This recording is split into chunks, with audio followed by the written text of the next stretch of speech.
20,000 light-years away, a star is dying. Its body stretches over 2,000 times wider than ours.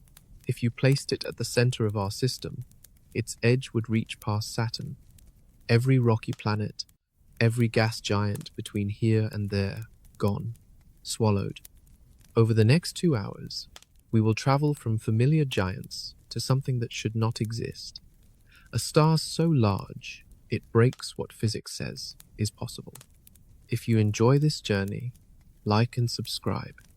Now, hold on, we are going in.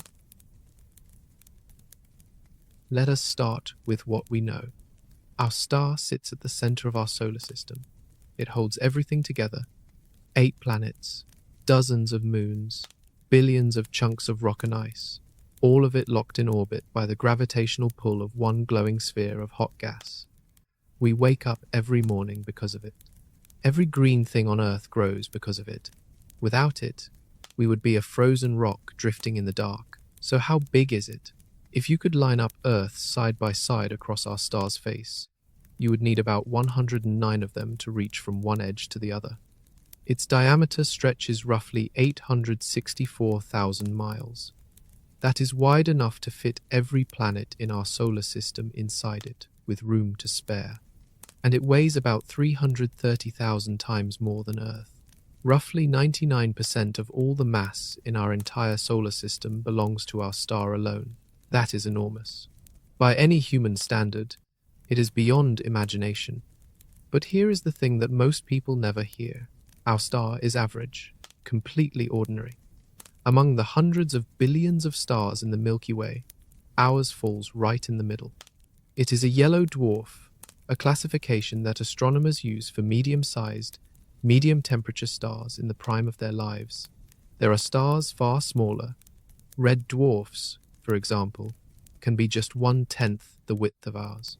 And there are stars so much larger that our star would look like a grain of sand sitting next to a beach ball. That is the journey we are about to take. And the scale of what we are going to find will be hard to accept, because the universe does something strange with stars. It builds some of them to sizes that seem impossible. Stars so wide that light itself, the fastest thing in existence, needs hours to travel around them just once.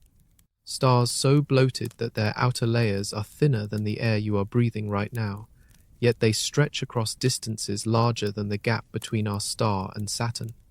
We are going to visit them, one by one, smallest to largest, and by the end, you will understand why the biggest star ever discovered has left scientists questioning whether our models of physics are even complete. But to get there, we need to understand something first. Why do stars come in such wildly different sizes? What decides whether a star stays small and quiet for billions of years, or grows into something monstrous that burns through its fuel in just a few million? The answer starts at birth. Every star begins the same way. A cloud of gas and dust floating in space, sometimes stretching across dozens of light years, collapses under its own gravity. The center heats up.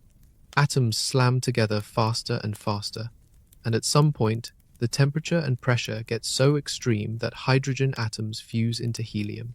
Energy floods outward. A star is born. What makes each star different is how much material was in that original cloud. The mass a star is born with determines everything about its life: how hot it burns, how bright it shines, how long it lives, and how it dies. A star born with low mass will burn gently for tens of billions of years. A star born with enormous mass will blaze through its fuel in under 10 million. It will shine hundreds of thousands of times brighter. It will influence everything within light years of its position. And when it finally runs out of fuel, it will face a violent and spectacular end.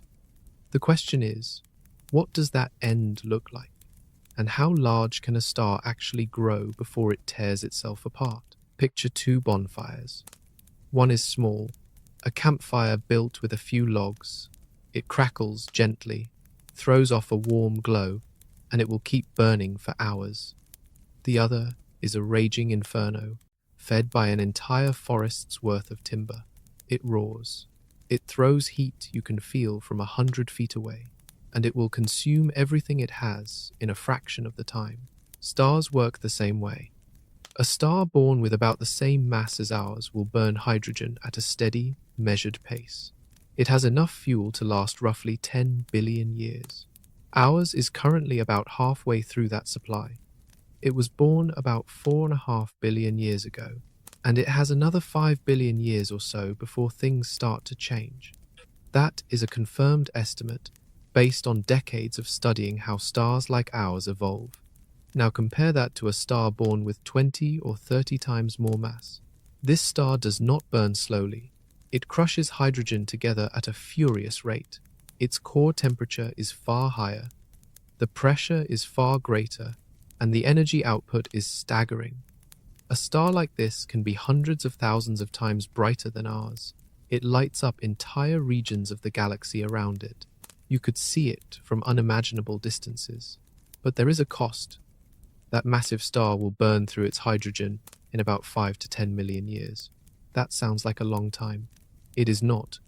Compared to the 10 billion year lifespan of a star like ours, it is a blink.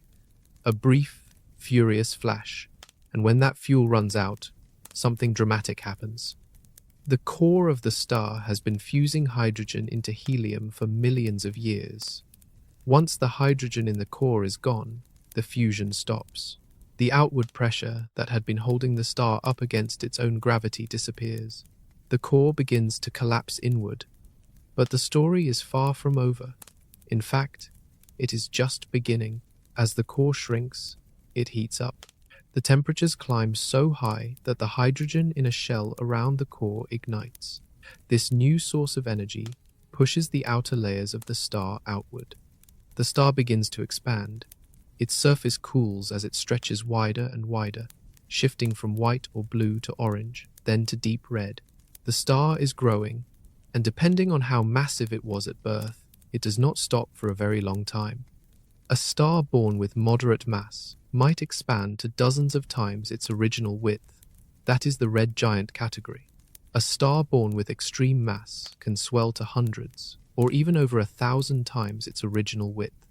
These are the red supergiants, the very stars we are going to visit one by one as they get progressively larger and more extreme on our journey through the galaxy.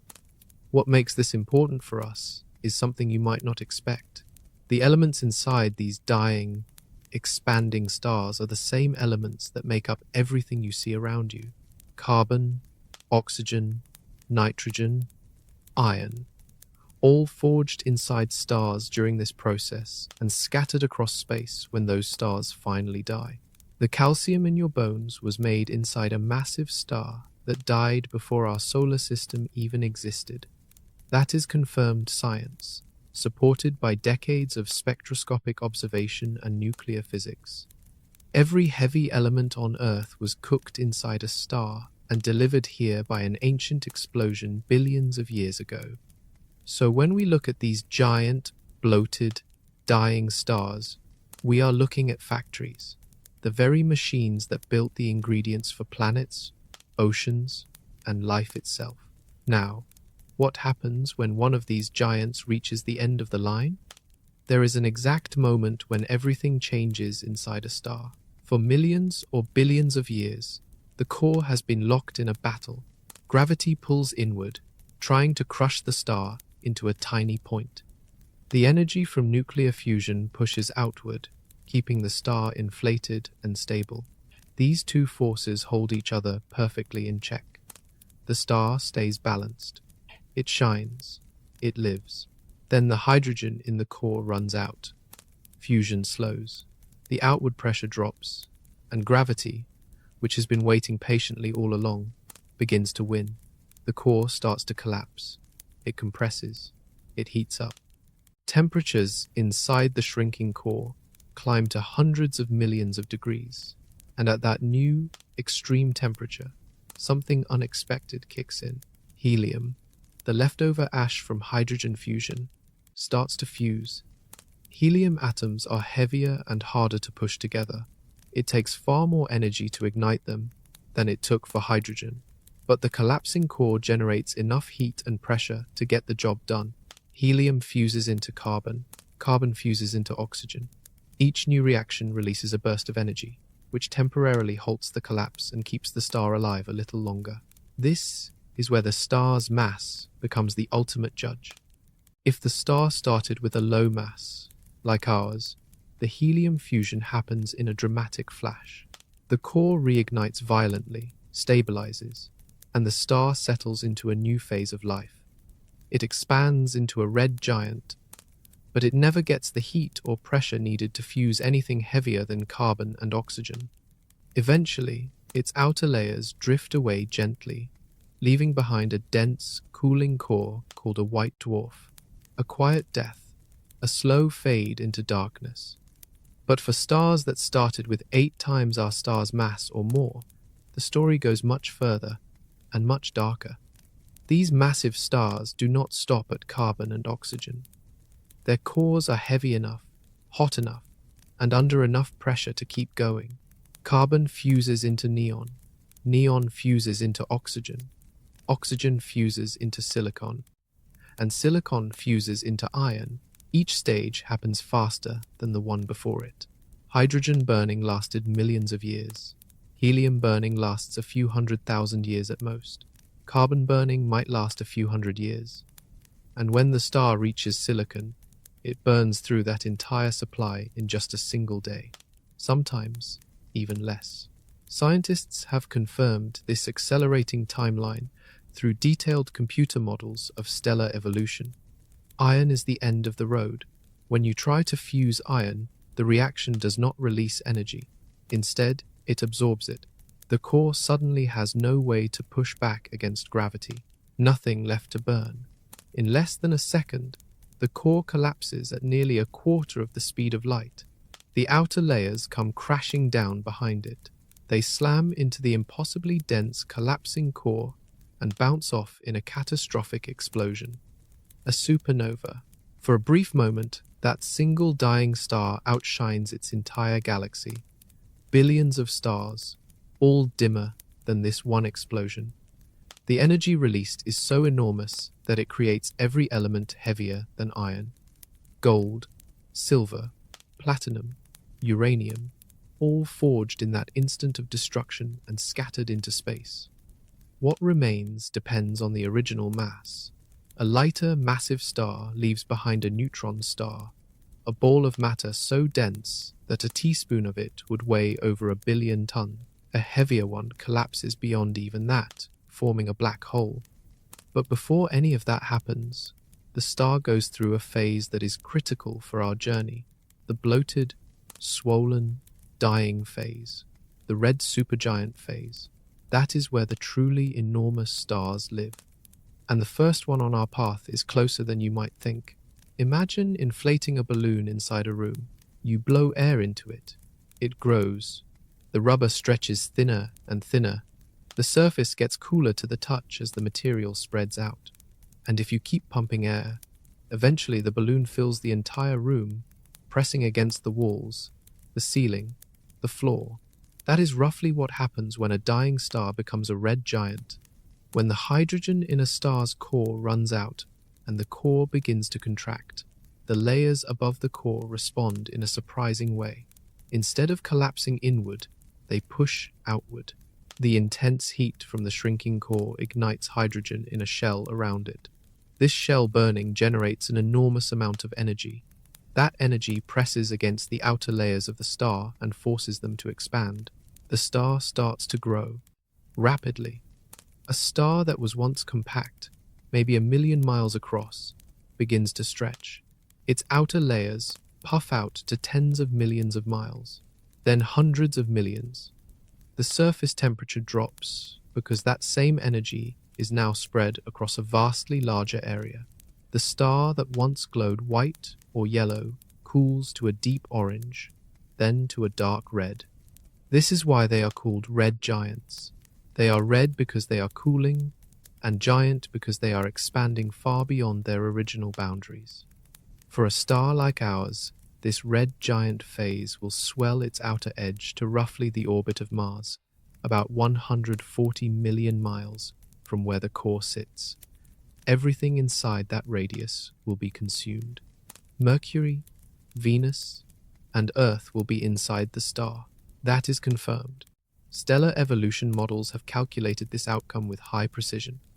When our star runs out of core hydrogen in roughly 5 billion years, it will inflate into a red giant and engulf the inner planets. But wait, the numbers get much more extreme. For heavier stars, the expansion goes far further. A star born with 15 or 20 times the mass of ours does not just become a red giant, it becomes a red supergiant. These objects stretch to hundreds, sometimes over 1,000 times the width of our star. Their surfaces extend to distances that would reach past the orbit of Jupiter, or even further out towards Saturn. And what makes them unsettling is how thin they are at the edges. The outer layers of a red supergiant are incredibly diffuse. The gas at the surface is far less dense than the best vacuum we can create in a laboratory on Earth. You could fly a spaceship through the outer layers of a red supergiant and barely notice you were inside a star. The gas would be thinner than the space between molecules in a sealed chamber on Earth. Yet the star is still there, glowing, red, stretching across the sky like a vast, ghostly sphere. These stars are unstable. Their outer layers pulse and wobble. They shed material into space at terrifying rates. Some red supergiants lose enough mass every year to build entire planets from the discarded gas. The space around them fills with clouds of expelled dust and molecules, creating enormous shells that can stretch light years across. And all of this is happening on a clock. The red supergiant phase does not last long. For the most massive stars, it may persist only a few 100,000 years before the core finally collapses and the star explodes in a supernova. Right now, somewhere in the Milky Way, a red supergiant is in its final days. It could go off this year, this decade, this century. We simply do not know which one will be next. The first stop on our tour is a familiar star, one that has already begun its transformation, and 5 billion years from now, it will demonstrate exactly what this process looks like from terrifyingly close range.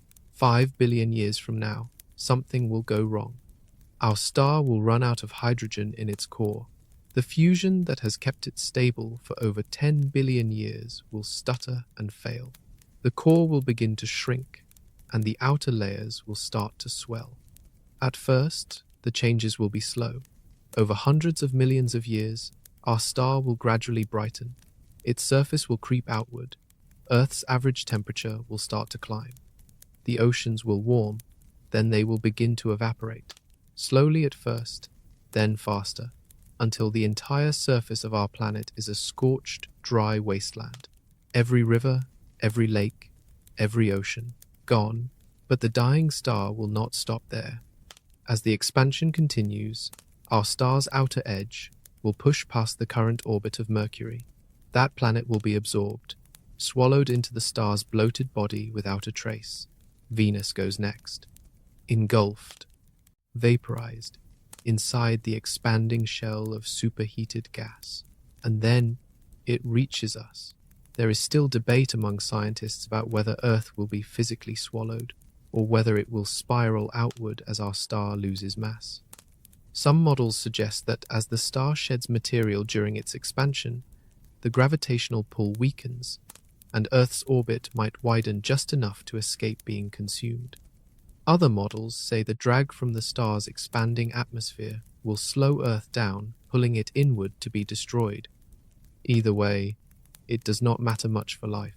Long before the surface of the star arrives, Earth will be uninhabitable. The heat will have stripped away the atmosphere. The surface temperature will climb to thousands of degrees. Every trace of life, every city, every fossil, every footprint left by every creature that ever lived on this planet will be erased. This is confirmed science. We know this will happen because we can see it happening to other stars right now. All across the galaxy, stars similar to ours are going through this exact process. We can observe them in various stages of expansion and decay. The evidence is overwhelming. Our star will eventually reach its maximum size as a red giant. At its largest, It will stretch roughly 150 million miles from its core. That is close to where Earth orbits today. After that peak, the outer layers will slowly drift away into space, forming a beautiful, glowing cloud of gas called a planetary nebula. The core left behind will be a white dwarf, a dense ball of carbon and oxygen about the size of Earth, slowly cooling over trillions of years until it fades to black. That is how our star dies, quietly, gently, a long fade into darkness. But our star is small. Remember that. Stars that are 8, 10, 20 times more massive face a completely different fate. They do not fade quietly. They do not cool gently into white dwarfs.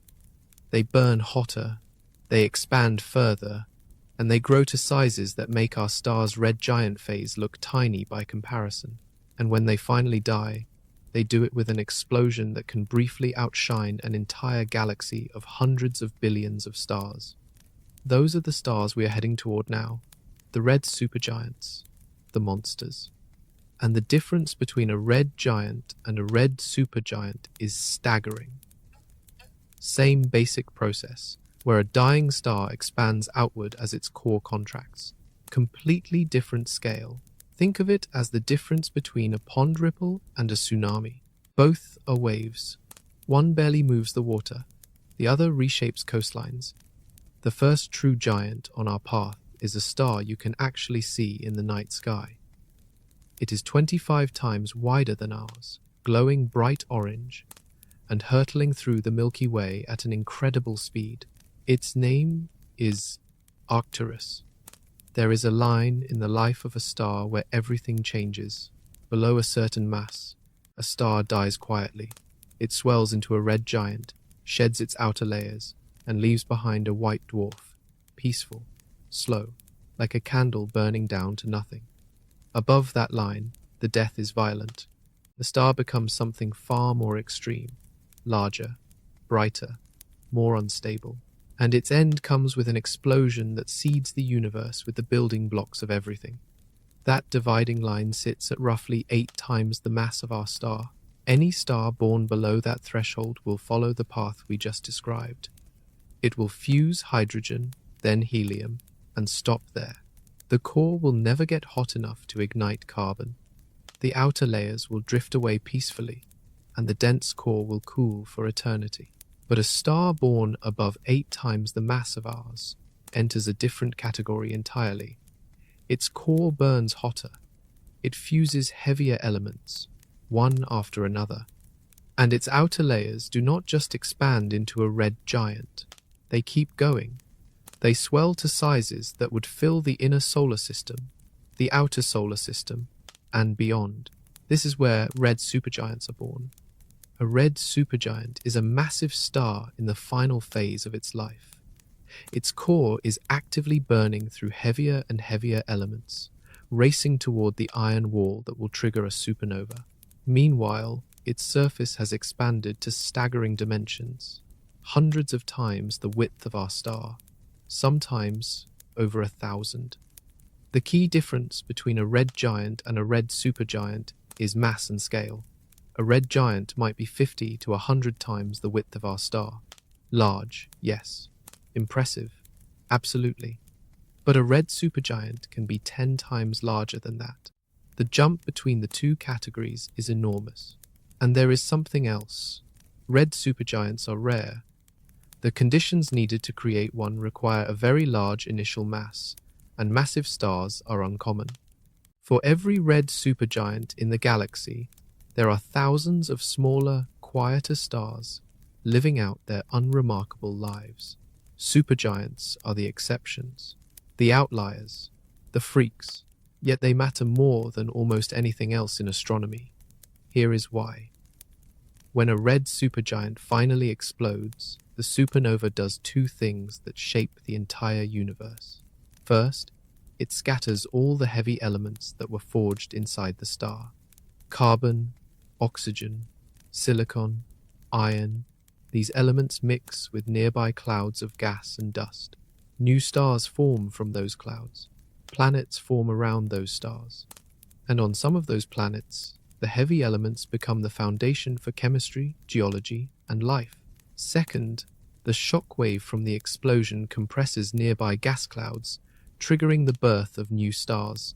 Supernovae are both destroyers and creators. They end one star's life and spark the beginning of others. Without them, the universe would be nothing but hydrogen and helium. No rocky planets, no liquid water, no carbon-based life.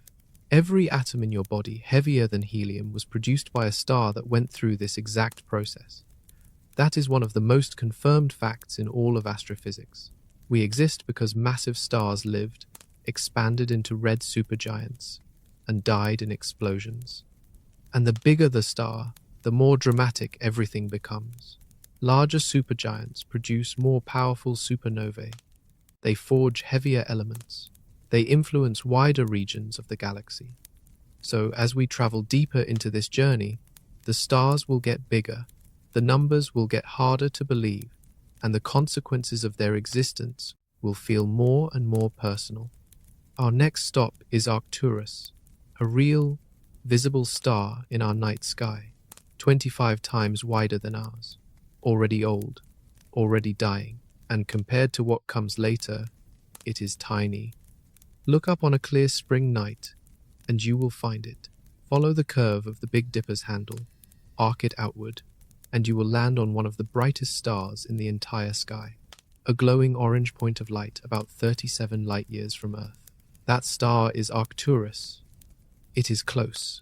In astronomical terms, it is practically in our backyard, and it is one of the easiest examples of what happens when a star like ours grows old. Arcturus is roughly 25 times wider than our star. If you placed it where ours sits, its surface would extend about halfway to Mercury's orbit. It is also about 170 times more luminous. That means it pumps out 170 times more total energy. You would feel the difference. But here is what makes Arcturus interesting beyond its size. This star was not always a giant.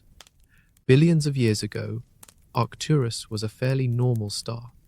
It was slightly more massive than ours, burning hydrogen at a steady rate. It lived quietly for a very long time. Then, like all stars eventually do, it burned through its core hydrogen and started to change. The core contracted, the outer layers expanded. Arcturus became a red giant. This is the same process that will happen to our star in 5 billion years. Arcturus is showing us our future, right now, in real time, and it is moving fast. Arcturus travels through the Milky Way at a remarkable speed. It crosses the sky faster than almost any other bright star, covering roughly the width of a full moon in about 800 years. Scientists have confirmed that Arcturus does not belong to the same population of stars as ours. It comes from an older, different group. It was likely born in a smaller galaxy or star stream that was absorbed into the Milky Way billions of years ago.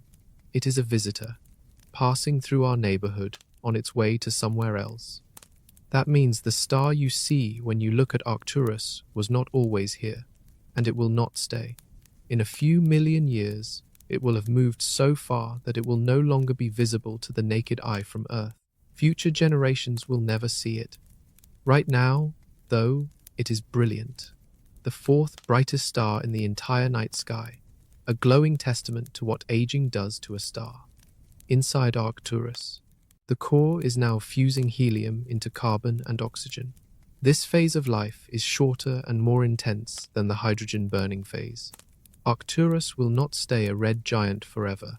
Eventually, its outer layers will peel away, drifting into space as a gently expanding cloud. What remains will be a dense, hot core, a white dwarf, and the light of Arcturus will slowly fade from the galaxy, but that ending is far away. Right now, Arcturus is alive and swollen. Its surface temperature is about 7,500 degrees Fahrenheit, cooler than our star's roughly 10,000 degrees. That lower temperature is what gives it the deep orange color. Cooler stars glow red and orange. Hotter stars glow white and blue. Arcturus falls right in the orange zone. which makes it a dramatic and beautiful sight through a telescope. For humanity, Arcturus has been a landmark for thousands of years. Ancient Polynesians used it for navigation across the Pacific. The name itself comes from the ancient Greek word for guardian of the bear, because it appears to follow the constellation Ursa Major across the sky. We have admired it, studied it, and used it to find our way, and it is just the beginning of what we are going to see. 25 times the width of our star sounds impressive. It is. Compared to anything on Earth, it is beyond enormous. However, in the catalogue of giant stars, Arcturus is modest, a warm-up, a starting point, because the next star on our journey is already bigger, angrier, and sitting only 65 light-years away, staring at us with a deep, glowing, red eye. 65 light-years from Earth, a star burns a deep orange-red. It sits in the face of Taurus, the bull. For thousands of years, cultures around the world have looked at this star and called it the Eye, the angry, glowing eye of a celestial beast. The ancient Persians considered it one of the 4 royal stars of the heavens. The name Aldebaran comes from the Arabic word for the follower, because it appears to chase the Pleiades star cluster across the sky. It is beautiful. It is also dying. Aldebaran is a red giant, roughly 44 times wider than our star. That is nearly double the size of Arcturus. If you could drop Aldebaran into the center of our solar system, its surface would stretch roughly to the orbit of Mercury. Everything inside that boundary would be enveloped. It shines with about 400 times the luminosity of our star. That enormous energy output is what makes it so visible despite sitting 65 light-years away. To the naked eye, it is one of the brightest stars in the winter sky, glowing with that signature orange-red warmth that makes it unmistakable. But here is where the science gets revealing. Aldebaran has already finished burning hydrogen in its core. The hydrogen is gone. The core is now contracting, heating up, and fusing helium into carbon and oxygen. This process is confirmed through spectroscopic analysis, where astronomers study the light coming from the star to determine what elements are present and what reactions are taking place. The helium burning phase will not last nearly as long as the hydrogen phase did. Aldebaran does not have many millions of years left as a giant. Eventually, the helium in the core will be exhausted too. At that point, the outer layers will begin to peel off, and the star will shed its skin into space. What is fascinating about Aldebaran is how close it is to us, and how clearly we can study it. In 2017, astronomers pointed the Hubble Space Telescope at this star during a rare event. The asteroid named Leona passed in front of Aldebaran, briefly blocking part of its light. Events like this, called occultations, allow scientists to measure a star's diameter with extreme precision by tracking exactly how the light dims and reappears. These observations confirmed Aldebaran's diameter at roughly 44 times that of our star, give or take a small margin. This kind of direct measurement is rare. For most giant stars, size estimates rely on models and indirect calculations. With Aldebaran, we have hard data. That makes it one of the best studied red giants in the sky. And yet, there is something about Aldebaran that most people overlook. It has a companion, or at least, it might. For decades, astronomers tracked tiny wobbles in Aldebaran's motion that suggested a massive planet was orbiting it. In 2015, a study reported evidence of a gas giant roughly 6 times the mass of Jupiter, orbiting Aldebaran at about the same distance that Mars orbits our star. But later studies cast doubt on this. The wobble might have been caused by the star's own pulsations, not a planet. As of now, the existence of Aldebaran's planet remains uncertain. It is a mystery that future observations might resolve. What is certain is this: Aldebaran represents the next step on our scale, larger than Arcturus, hotter in output, already deep into its final evolutionary phase. A star that has moved well beyond the prime of its life and is racing toward its end, 44 times the width of our star. visible to anyone on Earth who looks up in winter. And still, compared to what lies ahead, this is small, because the next star on our journey takes the concept of a dying giant and pushes it in a direction you might not expect. It does not just expand, it bleeds. At the bottom of the Southern Cross, there is a star glowing deep red. You cannot see it from most of the northern hemisphere, but for anyone south of the equator, it is one of the most recognizable stars in the sky. It marks the base of Crux, the smallest constellation, and it has been used for navigation across the southern oceans for centuries. Its name is Crux, and it is doing something remarkable. Crux is a red giant, roughly 84 times wider than our star. That puts it nearly twice the size of Aldebaran. It sits about 88 light-years from Earth, close enough for astronomers to study in detail. But what makes this star special is its chemistry. Crux is a carbon star. Deep inside its core, nuclear fusion has been creating carbon through the triple alpha process, where 3 helium atoms fuse together to form 1 carbon atom. This is a confirmed nuclear reaction well understood in stellar physics. The unusual part is what happens next. In certain red giants, a process called dredge-up occurs. Powerful convection currents inside the star reach deep into the interior, grab freshly forged carbon, and carry it all the way up to the surface. The carbon then gets mixed into the star's outer atmosphere. Some of it escapes entirely, carried away by the star's stellar wind into the surrounding space. Crux is literally leaking carbon into the galaxy. Think about what that means. Carbon is one of the most important elements for life. It forms the backbone of every organic molecule. Your DNA, your proteins, the sugar in your blood, all of it built on carbon atoms.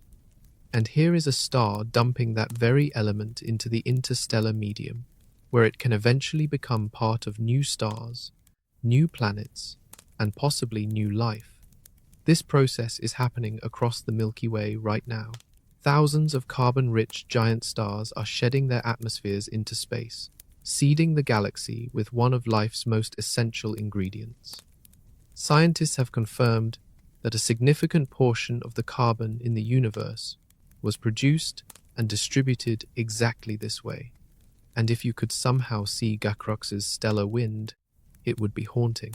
Imagine streams of dark, sooty material drifting away from the star in slow, spiraling ribbons. Carbon dust particles, each one smaller than a grain of sand, floating outward into the void. Over time, these particles mix with hydrogen gas clouds. Those clouds collapse, form new stars, and the carbon becomes part of new worlds. The cycle continues. Now, Crux itself is nearing the end. Like Aldebaran, it has already exhausted the hydrogen in its core and is working through heavier elements. Its outer layers are cooling. Its surface pulses gently, growing slightly larger, then contracting, then growing again. This pulsation has been measured at a period of roughly 2 weeks, which is extremely short for a giant star. Some scientists believe that Crux may be approaching a transition. As it continues to shed its outer layers, it will eventually lose enough mass to expose its core. The remaining envelope of gas will float away as a planetary nebula. The hot core underneath will become a white dwarf, rich in carbon and oxygen, a diamond the size of a planet, slowly cooling forever. That image is striking, but what is more important for our journey is the scale. 84 times the width of our star, larger than anything we have discussed so far, actively shedding elements that are essential for life. And still, by the standards of what comes next, Crux is modest. Because we are about to leave the realm of red giants entirely and enter the territory of the supergiants. Before we do, though, there is something we need to talk about. Something that affects every measurement, every size estimate, and every claim about giant stars. Something that makes this whole journey much harder than you might expect. We need to talk about how astronomers measure something they can never touch. Here is the problem. Stars are far away. The closest one beyond our own is over 4 light-years from Earth. That is more than 23 trillion miles. You cannot send a ruler. You cannot walk up to a star and wrap a tape measure around it. Everything we know about the size of a distant star comes from indirect methods, clever tricks, calculations built on other calculations, and every one of those methods has limits. The most direct way to measure a star's size is something called interferometry. This involves combining the light collected by 2 or more telescopes that are separated by a large distance. By analyzing how the light waves from those telescopes interact with each other, scientists can determine the angular diameter of a star. That is how wide the star appears in the sky, measured in tiny fractions of a degree called milliarc seconds. Think of it this way. If you hold a penny at arm's length, it covers about half a degree of the sky. A milliarc second is about 1.8 million times smaller than that. These are incredibly tiny angles, and measuring them requires extraordinary precision. Once you know the angular diameter, you combine it with the star's distance to calculate the actual physical size. Simple geometry. But both of those numbers, the angle and the distance, carry uncertainty. A small error in either one can change the final size estimate dramatically, and that is where things get tricky. Distances to stars are hard to pin down, especially for very far objects. The main tool astronomers use is parallax, where they measure how much a star appears to shift in position as Earth orbits our star. Close stars shift more, distant stars shift less. The European Space Agency's Gaia spacecraft has been mapping these shifts for billions of stars with unprecedented accuracy. But even Gaia has limits. Stars beyond a few thousand light-years often have distance uncertainties of 10, 20, or even 50%. For the biggest stars, the problem gets worse. Red supergiants are surrounded by thick clouds of dust and gas. This material absorbs and scatters light, making the star appear dimmer and sometimes even a different color than it truly is. Astronomers must account for this, and the corrections introduce more uncertainty. Also, red supergiants pulse. They change size. A star measured during a maximum expansion phase might appear much larger than the same star measured 6 months later. There is also the question of where a star's surface actually is. Our star has a relatively clear boundary. The photosphere, where light escapes, is well defined. Red supergiants do not have this luxury. Their outer atmospheres are so diffuse, so extended, that there is no hard edge. The star gradually fades into the surrounding space. Deciding where the star ends and the void begins is a judgment call, and different methods can give different answers. This is why the title of largest star keeps changing. New measurements come in. Distances get revised. The border of a star's atmosphere gets redefined. A star that was once called the largest in the universe might be reclassified as merely very large when better data arrives. We will see this happen multiple times on our journey. Stars that held records for years, dethroned overnight by a single new study. So when you hear a number like 1,000 times wider or 2,000 times wider, know that these are best estimates. They are based on the best data available at the time, but they carry real uncertainty. Science is honest about that. The error bars are part of the story. With that understanding, we can move forward with confidence. We know how the measurements work. We know where the uncertainty lives.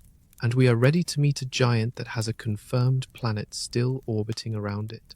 34 light-years away, there is a giant star with a planet. That might not sound extraordinary at first. We have found thousands of planets orbiting other stars, but most of those planets orbit relatively normal, stable stars in the prime of their lives. Finding a confirmed planet around a giant star that has already left the main sequence is rare, and it raises a question that should make you pause. What would it be like to stand on that world? Pollux is the brightest star in the constellation Gemini, the twins.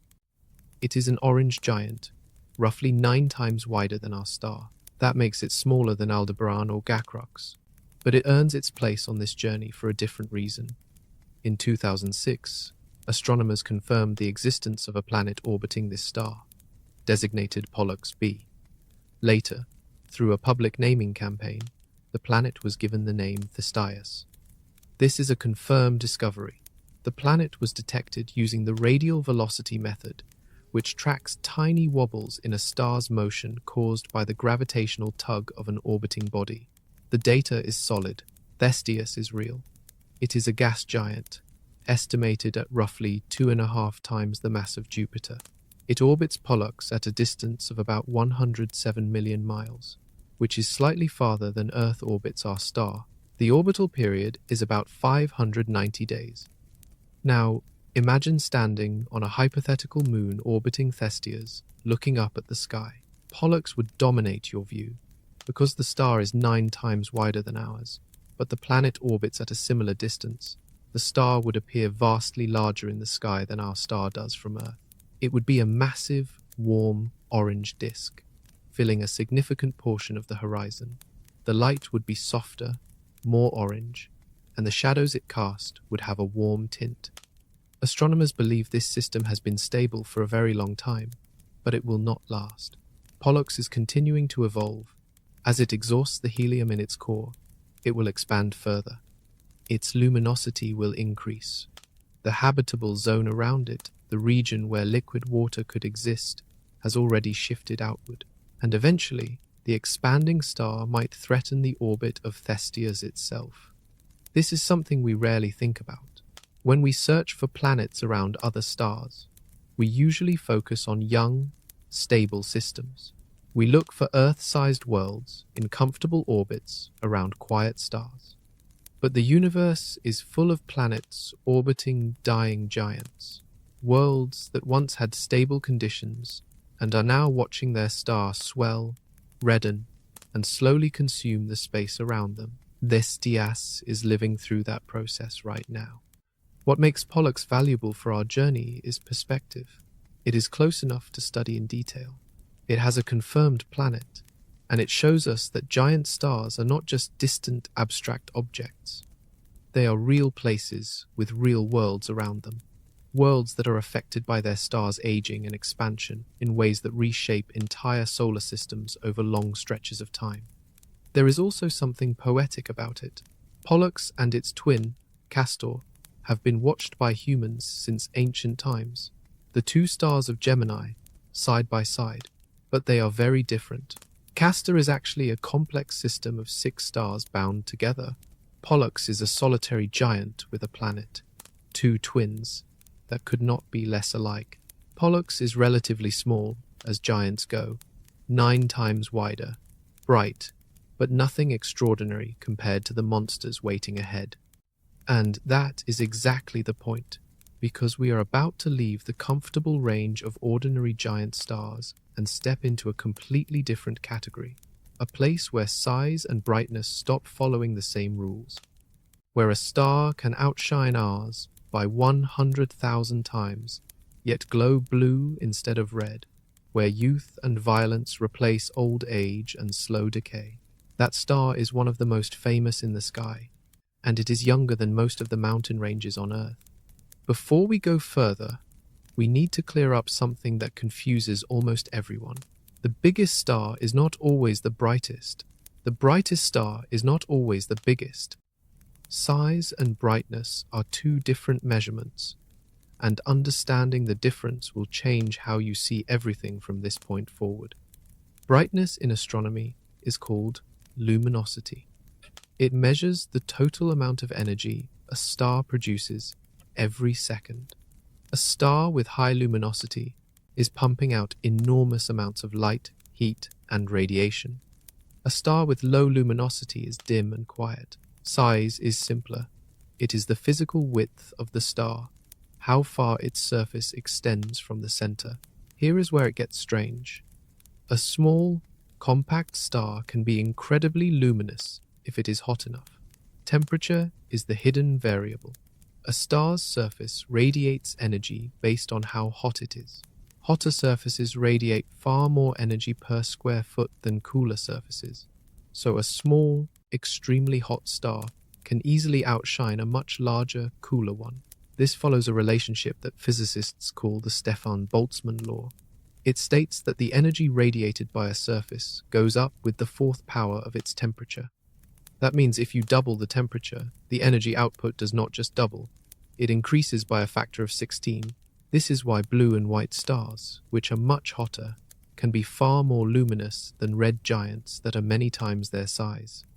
A red supergiant might be 1,000 times wider than a blue supergiant, but if the blue star's surface is 3 or 4 times hotter, the blue star might actually produce more total energy. This concept matters enormously for our journey. The stars we have been visiting so far are large because they expanded as they aged. Their surfaces cooled down. They glow red or orange because of that lower temperature.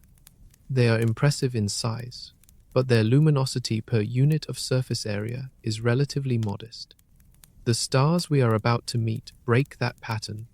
Some of them are enormous and incredibly luminous, and some of them are not that large at all, yet they outshine almost everything in the galaxy. Take a young, massive blue star. It might be only 10 or 15 times wider than ours. In the catalogue of giant stars, that is nothing special, but it could be burning at 50,000 degrees on its surface, making it ferociously bright. These stars can produce hundreds of thousands of times the energy of our star while being physically much smaller than a red giant. Then consider a red supergiant. It might be 800 times wider than our star. Absolutely massive. But its surface temperature is only around 6,000 degrees Fahrenheit. Each square foot of its surface produces far less energy than the blue star. The red supergiant compensates for this with sheer size. Spread 6,000 degrees across a surface that stretches hundreds of millions of miles, and the total output adds up. The result is that both stars can have similar total luminosities for completely different reasons. One is small and hot. The other is huge and cool. Same total brightness. Completely different physics. This also explains why astronomers care so much about measuring both size and temperature when they study a star. One number alone tells you almost nothing. You need both to understand what is really going on. A star that looks dim might actually be enormous if it is far away. A star that looks tiny might be pumping out more energy than an entire cluster of red giants. Understanding this distinction is critical because the next star we visit is a perfect example. It is not a giant. It is not a red supergiant. It is a blue supergiant, one of the most luminous stars within 1,000 light-years of Earth. And it demonstrates that in the world of stars, raw physical size is only half the story. The real power often hides in the temperature. Look at Orion on a winter night, and you will see two stars that could not be more different. One glows orange-red in the upper left. That is Betelgeuse, and we will get to it soon. The other burns a fierce blue-white in the lower right. That is Rigel, and it is one of the most powerful stars within reach of our telescopes. Rigel sits roughly 860 light-years from Earth. Even at that distance, it is the 7th brightest star in our sky. It is the brightest star in the constellation Orion, and it outshines our star by an almost absurd amount. Scientists estimate that Rigel produces roughly 120,000 times the luminosity of our star. That is confirmed through spectral analysis and distance measurements. One star, generating the energy output of 120,000 of ours combined. And here is what makes it fascinating. Rigel is only about 79 times wider than our star. That is smaller than Gacrux, smaller than some of the red giants we already visited. Yet it crushes them all in raw energy output. The reason is temperature. Rigel's surface burns at roughly 21,000 degrees Fahrenheit. That is more than double the temperature of our star's surface and many times hotter than any red giant. At that temperature, every square foot of Rigel's surface is radiating enormous amounts of energy. The blue-white color is a direct result of this extreme heat. Hotter objects glow blue, cooler objects glow red. Rigel is scorching. If you could somehow stand on a planet near Rigel, the light would be blinding, harsh, intensely white with a blue edge. Nothing like the warm yellow glow of our star. Everything would look washed out, overexposed, flooded with ultraviolet radiation that would be lethal within moments. This star is also young, incredibly young.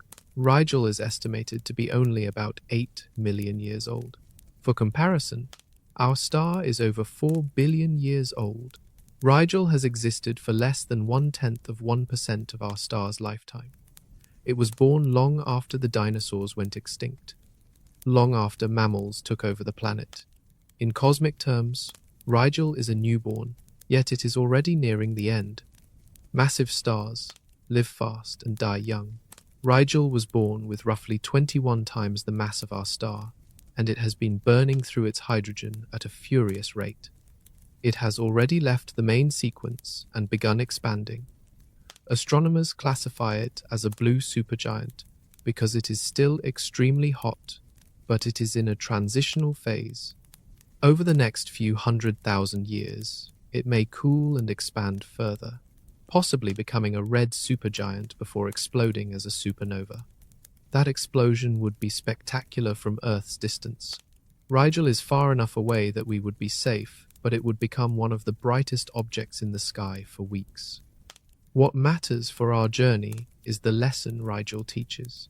Power does not require enormous size. This star is relatively compact by supergiant standards, yet it dominates its region of the galaxy. It illustrates that mass, temperature, and luminosity are the true measures of a star's impact, not just how wide it stretches. But we are on a journey about size. And Rigel, as impressive as it is, points us towards something bigger. Because there are stars in the galaxy that combine the extreme luminosity of a blue furnace with the extreme size of a red supergiant. Stars that are both huge and blindingly bright. They are rare, they are unstable, and they do not live long. Rigel reminds us that the universe rewards extremes. The hottest stars, the most massive stars, the fastest burning stars, all of them produce effects that ripple far beyond their own neighborhoods. The next one on our path sits so far away that the light we see from it tonight left the star before many ancient civilizations on Earth were born. If you look up in the northern hemisphere during summer or autumn, you will see a bright white star near the top of a large cross-shaped pattern in the sky. That is Deneb, and its distance from Earth is part of what makes it remarkable. Most of the bright stars you see at night are relatively close. Sirius is about 8.5 light-years away. Vega is 25. Arcturus is 37. These stars appear bright because they are nearby. Deneb is different. It sits roughly 1,500 light-years from Earth. Some estimates place it closer to 2,400. The exact distance remains uncertain because it is so far away that even the best parallax measurements struggle with it. But regardless of which estimate you use, the conclusion is the same. Deneb is extraordinarily far away for a star that is this visible. And yet, it shines as one of the brightest stars in our sky. It forms one corner of the summer triangle, a major landmark for stargazers. It is the brightest star in the constellation Cygnus. The only way a star can appear this bright from this far away is if it is producing a staggering amount of energy. And Deneb is. Estimates place its luminosity at roughly 100,000 to 200,000 times that of our star. This makes it one of the most intrinsically luminous stars visible to the naked eye. If Deneb were placed at the same distance as Sirius, it would be bright enough to cast sharp shadows at night. It would dominate the sky like a small lamp, far outshining every other star and every planet. You could comfortably walk through a forest at night using nothing except the light from a single star. The fact that Deneb is so bright, despite sitting so far away, is a testament to its raw, almost reckless power. Deneb is a blue-white supergiant, roughly 200 times wider than our star. That is significantly larger than Rigel, and it burns at a surface temperature of around 15,000 degrees Fahrenheit. It is massive, estimated at roughly 19 times the mass of our star, and like Rigel, it is young and burning through its fuel at an incredible rate, and it will not last. Deneb is expected to end its life in a supernova within a few million years. That is a confirmed prediction based on its mass and evolutionary stage. When it goes, the explosion will be visible from Earth, though at 1,500 light-years or more, we will be safely out of range of any harmful effects. But here is something worth thinking about. The light you see from Deneb tonight left the star around the time the Western Roman Empire was beginning to fracture. When those photons started their journey, most of Europe was entering the early Middle Ages. The entire history of the modern world has played out in the time it took that light to reach your eyes. And somewhere, 1,500 light-years from here, that light is still being produced. Deneb is still burning, still massive, still pouring energy into space at an almost incomprehensible rate. This is what makes deep sky astronomy feel personal. The light is old, the distances are vast, and the stars you see are frozen in a moment of their past.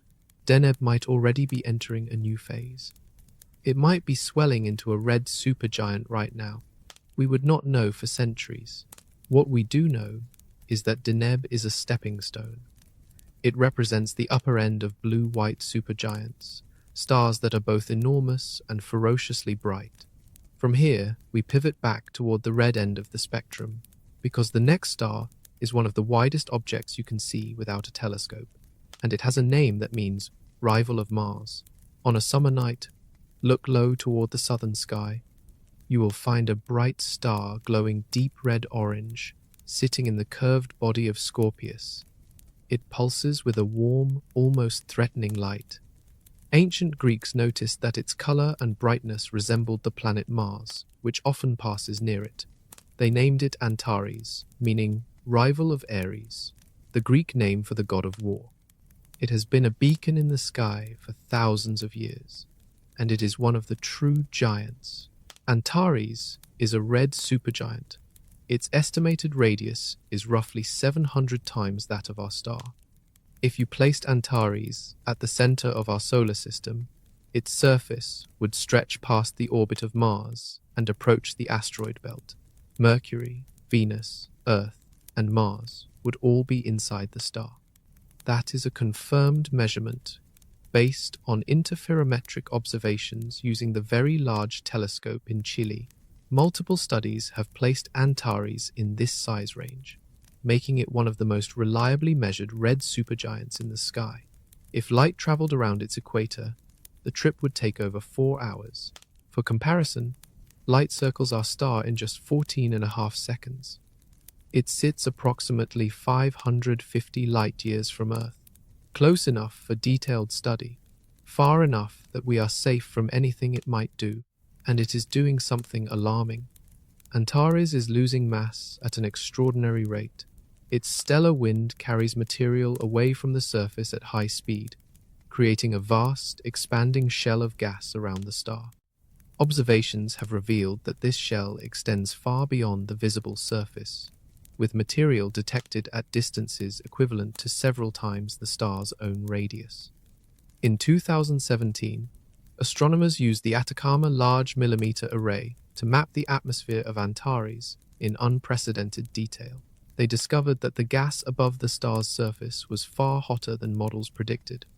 Temperatures in the upper atmosphere reached thousands of degrees, higher than the surface itself, which was unexpected for a red supergiant. The cause of this extra heating remains an open mystery. Scientists have proposed convection, magnetic fields, and shock waves as possible explanations, but nothing has been confirmed. That is a genuine scientific puzzle. We can see the heat, we can measure it, we just cannot explain it yet. Antares is also a binary star system. It has a smaller, hotter companion orbiting at a considerable distance. This companion is a blue-white star, much smaller than Antares itself, and it illuminates the gas expelled by its giant partner, creating a faint greenish nebula around the pair. Through a telescope, this nebula is one of the most beautiful sights in the sky. The mass of Antares is estimated at roughly 11 to 14 times that of our star. That mass is enough to guarantee a dramatic end. When Antares exhausts its fuel, the core will collapse, triggering a supernova explosion. At 550 light-years, that supernova would be spectacular from Earth. It would be visible during the day and would outshine every star in the night sky for weeks. We are safe at this distance, but the show would be unforgettable. For our journey, Antares marks a threshold, 700 times wider than our star. That is beyond anything a red giant can achieve. This is solidly in supergiant territory, a star so large that it challenges our ability to even picture it. If you could somehow fly across its face at the speed of a commercial jet, the trip would take over 1,000 years. And yet, even at 700 times the width of our star, Antares is far from the largest. We still have a long way to go, because the next star on our path sits in the constellation Orion. It is roughly the same width as Antares. It is even closer to death, and it has already given us a very real scare. There is a star in Orion that scientists believe could explode any day, or in 100,000 years. Nobody knows for sure. Betelgeuse sits about 500 to 700 light-years from Earth. The exact distance is still debated, which is unusual for a star this bright and this well-studied. It marks the upper left shoulder of Orion, glowing with a distinctly orange-red color that makes it easy to spot on any clear winter night. Ancient civilizations, from the Egyptians to the Aboriginal Australians, tracked its changing color over centuries. It is roughly 700 times wider than our star. Some measurements place it as high as 760. If Betelgeuse replaced our star, its surface would extend past the asteroid belt, far beyond the orbit of Mars. It would swallow every inner planet completely. You could fit hundreds of millions of Earths inside it without filling the space. Betelgeuse is also remarkably young, less than 10 million years old. It was born a hot, blue, extremely massive star, likely over 20 times the mass of our star. It burned through its hydrogen supply in a fraction of the time that smaller stars take, and it has already transitioned into the red supergiant phase. This means it has left the main sequence and is now fusing helium and heavier elements in its core. The clock is ticking, and the end will be violent. Betelgeuse will die in a supernova. That is confirmed. Every star of its mass and evolutionary stage ends this way. The core will build up iron, fusion will cease, gravity will win, and the star will collapse and then explode outward with unimaginable force. The only question is when. Estimates suggest somewhere within the next 100,000 years. In astronomical terms, that is soon, terrifyingly soon. In human terms, it could mean tomorrow, or it could mean long after our civilization has vanished from the planet. There is no way to know precisely when the core will reach that final breaking point. Inside Betelgeuse, the conditions are extreme. The core temperature is hundreds of millions of degrees. Heavy elements are being forged and burned in rapid succession, each new fuel source lasting shorter than the one before. The star's surface, meanwhile, is boiling. Literally. Massive convection cells, each one larger than our entire solar system, rise and fall on Betelgeuse's surface. Superheated gas bubbles up from deep inside the star, reaches the surface, cools, and sinks back down. Through telescopes, the surface of Betelgeuse looks lumpy and uneven, constantly churning. This is a star in turmoil, and it shows. Betelgeuse is a semi-regular variable star. Its brightness changes over time in a pattern that repeats roughly every 400 days, though the cycle is messy and unpredictable. Sometimes it brightens noticeably, sometimes it dims. These fluctuations are caused by pulsations in the outer layers, which expand and contract over months. The star breathes, it swells, then it shrinks, then it swells again. each cycle slightly different from the one before. For most of recorded history, these changes were subtle, interesting to astronomers, certainly, but nothing alarming. Then came late 2019. Betelgeuse began to dim dramatically. It lost nearly half its brightness in a matter of weeks. The star that had been one of the top 10 brightest in the sky dropped to a level that was visibly noticeable to anyone who looked at Orion. News headlines around the world asked the same question: is Betelgeuse about to explode? The answer, it turned out, was no, probably not. But what actually happened was almost as fascinating. We will get into that next. Because the great dimming of Betelgeuse revealed something about how these massive dying stars behave that scientists had never directly observed before, and it changed how we think about the final years of a red supergiant. In October of 2019, astronomers noticed something unusual. Betelgeuse was getting dimmer. At first, nobody panicked. Variable stars change brightness all the time. That is what they do. Betelgeuse had faded before and always bounced back, but this time was different. By February of 2020, Betelgeuse had lost roughly 60% of its usual brightness. From Earth, the change was visible to the naked eye. Orion's shoulder, normally one of the most striking features of the winter sky, looked faded, almost sickly. The astronomy community erupted with speculation. Major news outlets ran stories asking if we were about to witness the most spectacular astronomical event in recorded human history. Some scientists urged caution. Others admitted that no one could rule out a pre-supernova event because no one had ever watched a red supergiant in the final days before its core collapsed. We simply did not have enough data to say what the warning signs would look like. Then, by April of 2020, Betelgeuse started to recover. The brightness climbed back to normal levels. The immediate crisis was over, but the question remained: what had caused the dimming? The answer came from the Hubble Space Telescope. Observations revealed that in the months before the dimming, Betelgeuse had expelled a massive cloud of hot plasma from its surface. Think of it as a colossal belch, a bubble of superheated gas many times the size of Earth, erupted from one of the giant convection cells on the star's surface and was launched outward into space.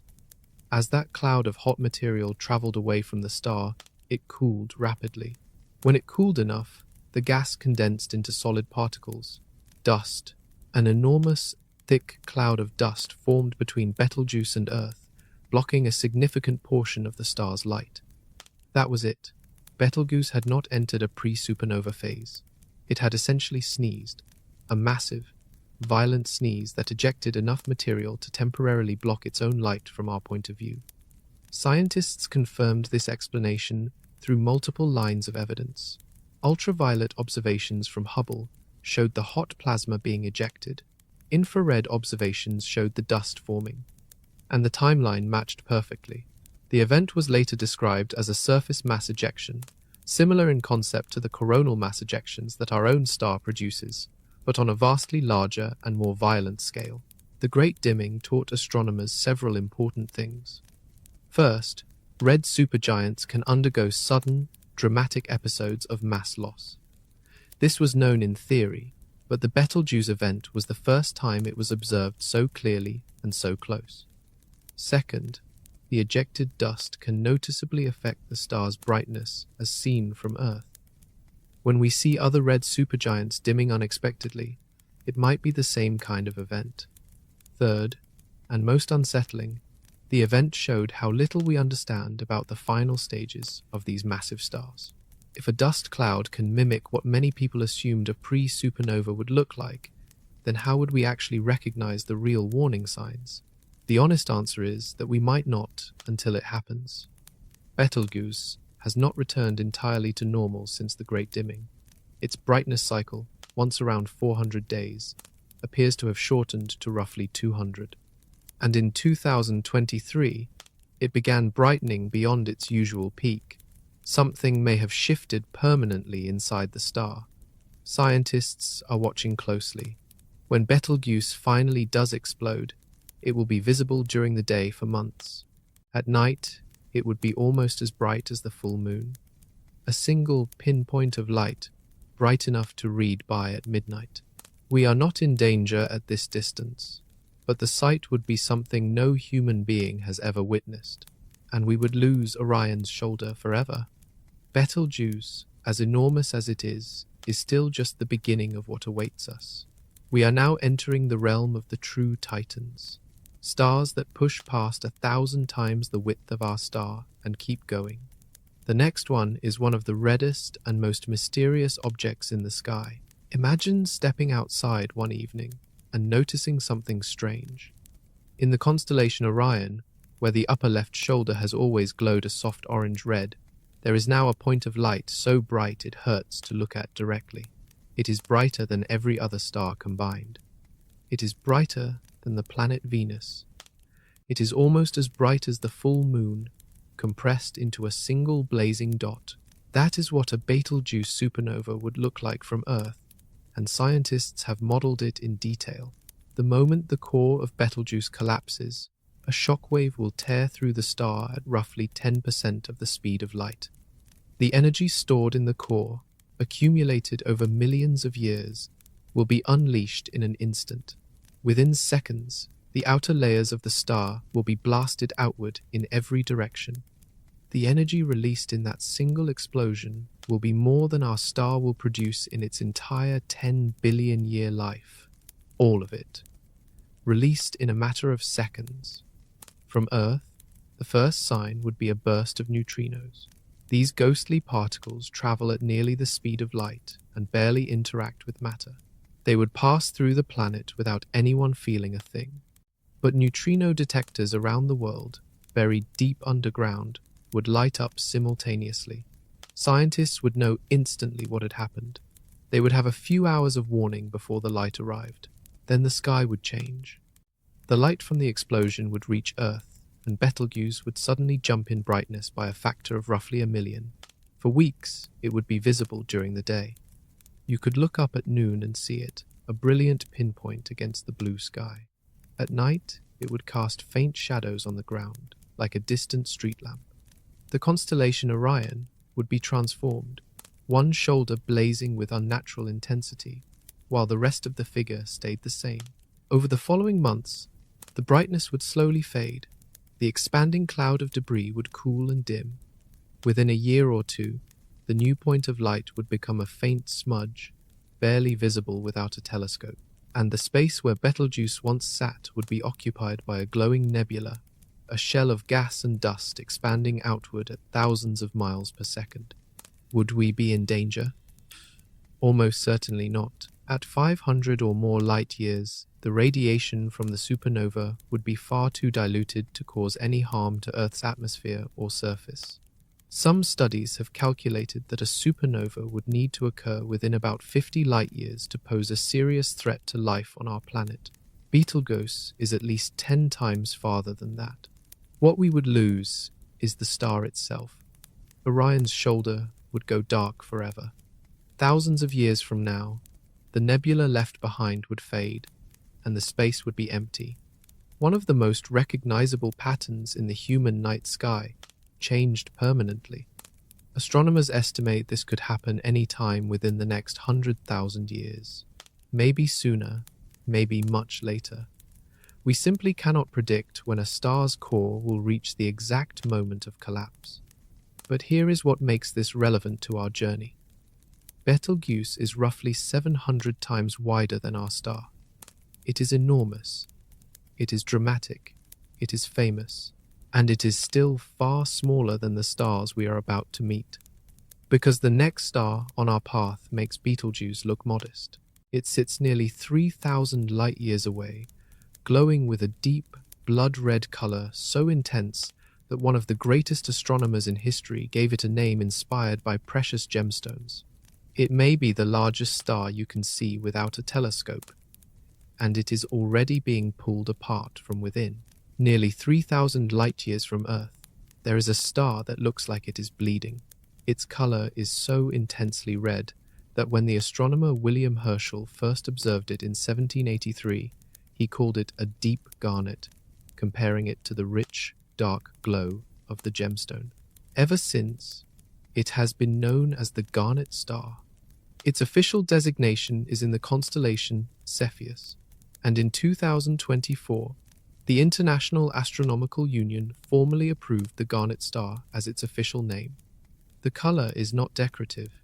It is a warning, a signal that the star's surface is cooler than most, that its outer layers have expanded to incredible distances, that it is deep into the final phase of its existence. The Garnet Star is one of the largest stars you can see with the naked eye. Its estimated radius falls somewhere between 1,260 and 1,650 times that of our star, depending on which study you reference and which distance estimate you accept. If placed at the center of our solar system, it would stretch past the orbit of Jupiter and possibly reach Saturn. That is larger than Betelgeuse, larger than Antares, larger than almost every star we have discussed so far. It is also one of the most luminous red supergiants in the entire Milky Way. At its most generous estimates, it shines roughly 350,000 times brighter than our star when you include all wavelengths of light, especially the infrared radiation that our eyes cannot see. Much of its energy is invisible to us because it is so cool. Its surface temperature sits around 6,700 degrees Fahrenheit, far below the roughly 10,000 degree surface of our star. That low temperature is what produces the deep red glow. The Garnet Star is surrounded by a shell of ejected material that extends outward from the surface. Infrared observations have revealed a wide ring of dust and water molecules orbiting the star at roughly twice its own radius. This shell was created by the star's intense stellar wind, which carries mass away from the surface at a measured rate. Scientists have confirmed that this star is losing material steadily, shedding its outer layers into space. Inside, the star is nearing the end. It has already exhausted the hydrogen in its core and is believed to be fusing helium into carbon. The clock is ticking toward a supernova. Given its mass, estimated between 15 and 25 times that of our star, the remnant it leaves behind will likely be a black hole. Some scientists even believe the Garnet Star is massive enough to evolve back into a blue supergiant or a Wolf-Rayet star before its core finally collapses.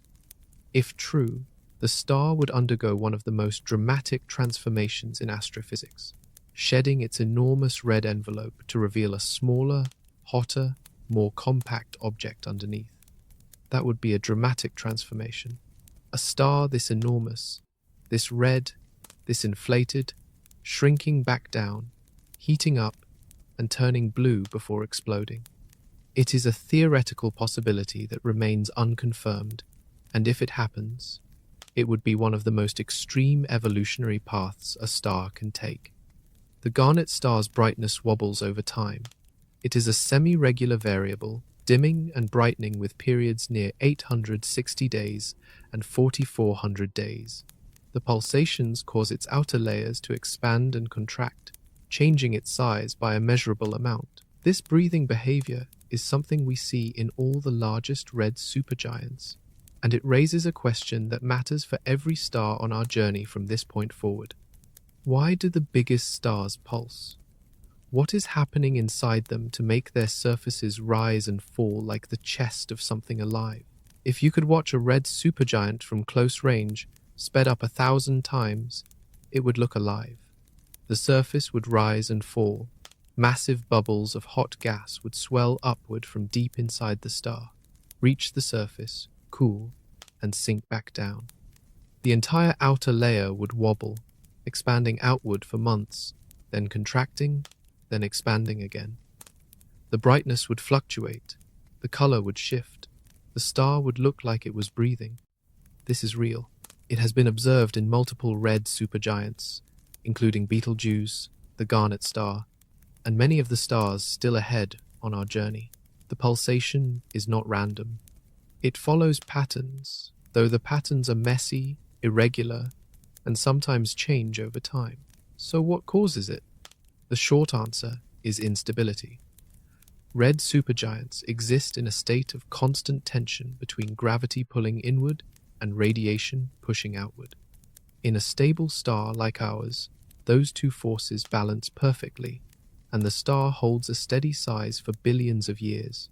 In a red supergiant, the balance is fragile. The outer layers of a red supergiant are enormous and incredibly diffuse. The gas at the surface is spread thin over a vast area. It does not take much to push it around. A small increase in energy output from the interior can cause the outer layers to expand significantly. When they expand, they cool. When they cool, the opacity of the gas changes, meaning the gas becomes more or less transparent to radiation, depending on its temperature and density. This creates a feedback loop. The gas expands, cools, and becomes more opaque. The trapped radiation builds up pressure. That pressure pushes the gas outward further. Eventually, the gas becomes so thin and cool that it becomes transparent again. The trapped radiation escapes, the pressure drops, and the gas falls back inward, only to be heated again and start the cycle over. This mechanism is called the kappa mechanism, named after the Greek letter used to represent opacity in physics. It is one of the best understood drivers of stellar variability. It is a confirmed process that drives pulsation in many types of variable stars, from smaller Cepheid variables to the massive red supergiants. But in the biggest stars, things get more complicated. Red supergiants also have enormous convection cells on their surfaces. These are rising columns of hot gas, similar to the convection currents in a pot of boiling water, except each cell can be hundreds of millions of miles across. A single convection cell on Betelgeuse can be larger than the orbit of Earth around our star. These convection cells interact with the pulsation. They create hot spots and cool spots on the surface. They cause the star to look lumpy and asymmetric, and they can trigger sudden eruptions of material, like the surface mass ejection that caused the great dimming of Betelgeuse. The combination of pulsation, convection, and mass loss makes red supergiants some of the most unpredictable objects in the sky. No two cycles are exactly the same. The amplitude changes, the period shifts. The surface features rearrange themselves between pulses. Their brightness changes, their size changes, their shape changes. They are not the stable, steady spheres that most people picture when they think of a star. They are chaotic, turbulent, barely holding themselves together, and the bigger they get, the more precarious the balance becomes. And the bigger the star, the worse the instability gets. The next star on our journey is a perfect example. It pulses so violently that its radius swings by hundreds of times the width of our star in a single cycle. Its temperature drops so low at minimum that it pushes the limits of what we thought a supergiant could be. It sits 5,000 light-years away, hidden behind thick clouds of interstellar dust. 5,000 light-years from Earth, behind a wall of interstellar dust, there is a star that refuses to stay the same size. Its name comes from the constellation Sagittarius, where it sits well above the famous teapot pattern. You cannot see it with your eyes. Even at its brightest, it barely reaches the edge of visibility for the most powerful binoculars. But what makes it extraordinary is not its appearance. It is the way it moves. This star pulses with a period of roughly 732 days, nearly 2 full years for a single cycle. Over the course of that cycle, its radius swings between approximately 1,120 and 1,550 times the width of our star. That is a change of over 400 times the width of our star in a single pulsation cycle. The scale of this oscillation is almost beyond imagination. Imagine a sphere hundreds of millions of miles wide, swelling and shrinking by tens of millions of miles every 2 years. At its maximum size, this star would stretch past the orbit of Jupiter if placed in our solar system.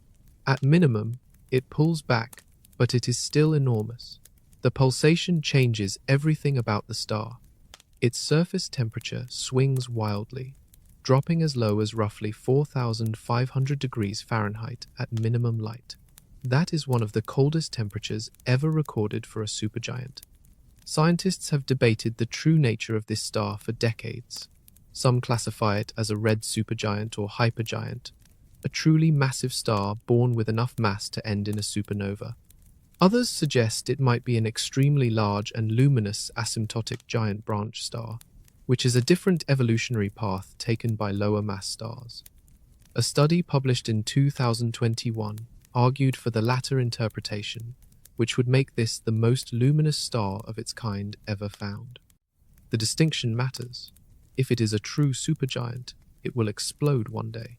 If it is an asymptotic giant branch star, it will shed its outer layers more gently, leaving behind a white dwarf instead. Either way, its current state is extreme. Its atmosphere shows molecular water layers and maser emissions, which are naturally amplified beams of microwave radiation produced by excited molecules in the star's extended atmosphere. This star's luminosity is estimated at roughly 195,000 times that of our star. Its mass is about 12 times the mass of our star. It is losing material through powerful stellar winds, bleeding gas and dust into the surrounding space. The mass it is currently shedding contributes to a thick envelope of gas and dust surrounding the star. This envelope is so thick that it blocks most visible light from reaching us. Astronomers study it primarily through infrared and radio wavelengths, which can penetrate the dust. Even so, many of its properties remain uncertain. The distance, the mass, the true nature of the object. All of these carry significant error bars. What is certain is the scale. This is one of the largest pulsating objects ever observed, a star that changes its own width by a distance greater than the orbit of Mars around our star, every single cycle. And it does this repeatedly, cycle after cycle, as it slowly dies. The pulsation is violent, but there is something even more destructive happening in stars like this. Something that strips away their outer layers and throws material into space at incredible speeds. We see the star pulsing, growing, shrinking, dying in slow motion, and there is something even more destructive happening alongside the pulsation. Something that strips away the outer layers and throws material into space at speeds we can barely comprehend. The next chapter is about stellar winds, and what they do to the biggest stars is terrifying. There is a point where a star begins to destroy itself. It does not happen all at once. It happens slowly, relentlessly. Layer by layer, the outer atmosphere of a massive star is torn away and flung into space. Over thousands or millions of years, the star loses a significant fraction of its total mass through this process. By the time it finally collapses, the star may weigh far less than it did when it was born. This process is called stellar wind, and in the biggest red supergiants, it reaches levels that can only be described as catastrophic. Every star has some kind of stellar wind. Our star has one. It is called the solar wind, a stream of charged particles flowing outward from the surface at roughly 1,000,000 miles per hour.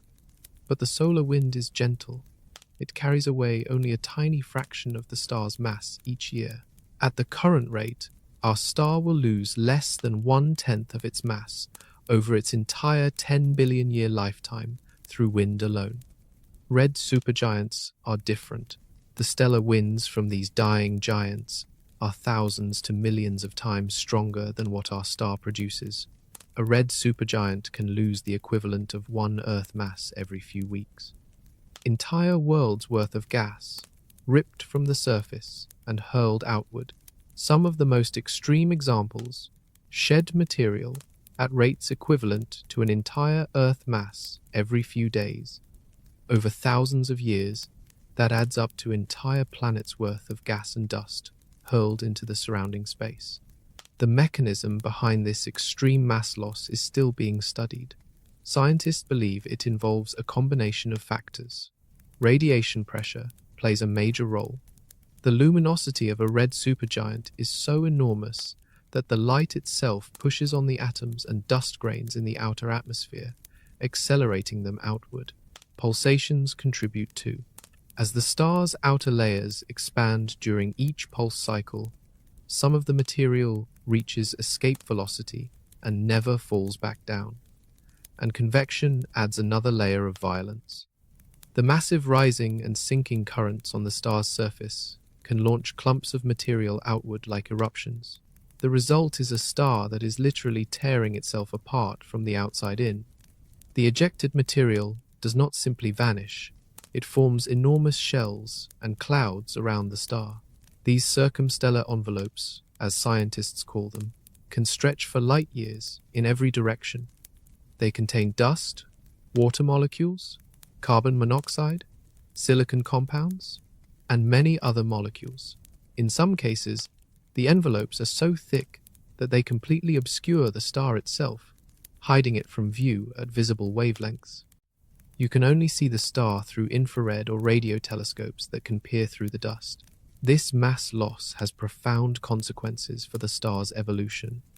A star that was born with 30 times the mass of our star might lose half of that mass before it finally dies.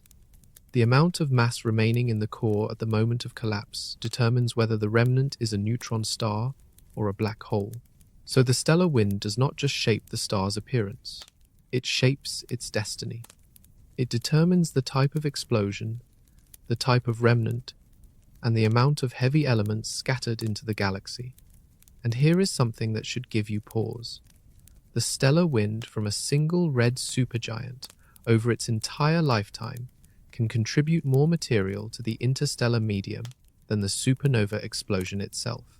The slow, steady stripping of the outer layers delivers a continuous supply of elements to the galaxy for thousands of years before the final detonation. The next star on our list is one of the most dramatic examples of extreme mass loss anywhere in the galaxy. It sits about 5,300 light-years away, wrapped in a complex, asymmetric shell of ejected material so thick that it was discovered not by its visible light, but by its infrared glow. In 1965, 3 astronomers in California pointed an infrared detector at the sky and found something that should not have been there. The constellation Cygnus, the swan, is one of the most recognizable shapes in the northern sky. It sits along the band of the Milky Way, and its stars are familiar to anyone who has spent time under a dark sky. But buried deep within Cygnus, invisible to the naked eye, and hidden behind thick curtains of interstellar dust, something enormous was glowing. It was so faint at visible wavelengths that no optical telescope had ever noticed it before. But in the infrared, it was blazing. The 3 discoverers, whose initials gave the star its name, had found one of the most extreme objects in our galaxy. This red hypergiant sits approximately 5,300 light-years from Earth. Its radius is estimated at roughly 1,350 times that of our star, based on the most recent and reliable measurements using radio interferometry. If it replaced our star, its surface would extend past the orbit of Jupiter. It shines with roughly 200,000 times the luminosity of our star when you account for all wavelengths. Its surface temperature hovers around 6,000 degrees Fahrenheit, cooler than our star, and deep in the red part of the spectrum. Most of its energy radiates in the infrared, which is why it went undetected for so long. But size and brightness are only part of the story. But the most striking feature of this star is its mass loss. It has one of the highest mass loss rates of any star ever measured in our entire galaxy. It is shedding material at a rate that scientists estimate at roughly 4 to 5 ten-thousandths of our star's entire mass every single year. To put that in perspective, that is roughly the mass of Jupiter being thrown into space every few thousand years. The material forms a complex, asymmetric envelope around the star, a bean-shaped cloud of gas and dust that has been imaged by the Hubble Space Telescope. Inside this cloud, astronomers have detected an astonishing variety of molecules: water vapor, silicon monoxide, carbon monoxide, hydrogen cyanide, sulfur compounds, ammonia. The circumstellar envelope is like a chemistry laboratory, with molecules forming in the cooling gas as it flows away from the hot stellar surface. The star is also a source of natural maser emission. Certain molecules in the envelope become excited by the star's radiation and emit tightly focused beams of microwave light. These masers have been used to precisely measure the star's distance and motion through techniques called very long baseline interferometry, providing some of the most accurate data we have for any star of this extreme type in the galaxy. This star lives on the outskirts of one of the largest stellar associations in the galaxy, a massive group of hot, young stars that spans an enormous region of space. It is believed to have started its life as a star, roughly 25 times the mass of our star, and to be about 8 million years old. 8 million years old. That is the total lifespan so far for a star of this mass and luminosity. Our star is 4.5 billion years old and still in its prime. This giant burned through its fuel in a tiny fraction of that time, and now it sits on the edge of death, wrapped in a shroud of its own discarded material. The next stop brings us to one of the most extreme stellar neighborhoods in the Milky Way, a massive star cluster 12,000 light-years away, where dozens of rare, evolved stars orbit together. And among them is a red supergiant, surrounded by something no one expected to find. 12,000 light-years from Earth, there is a star cluster that reads like a catalogue of extremes. This cluster was discovered in 1961 during an infrared survey. For decades, it remained largely unstudied because the thick dust between it and Earth blocked most of the visible light. Only when astronomers began observing in infrared and radio wavelengths did the true nature of this cluster emerge. It is believed to be the most massive young star cluster in our entire galaxy.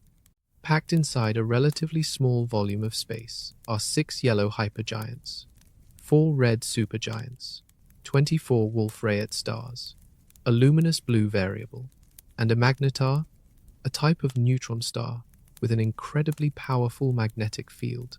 This is an extraordinary collection of rare, extreme objects, all in one place. Among the red supergiants in this cluster, one stands out. It is one of the largest and most luminous red supergiants known anywhere. Its estimated radius ranges from 1,530 to 1,580 times that of our star, based on infrared brightness measurements and assumed temperatures.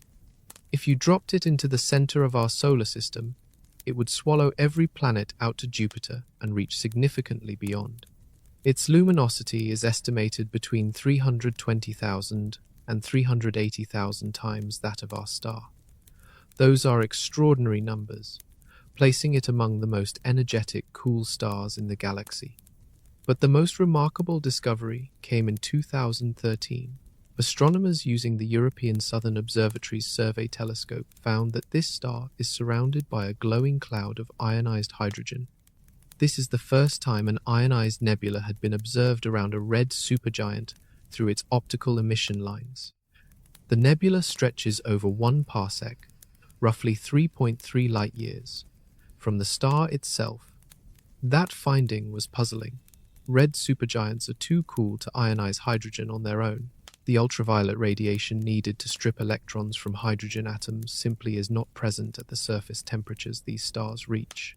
So, where was the ionization coming from? The answer lies in the environment.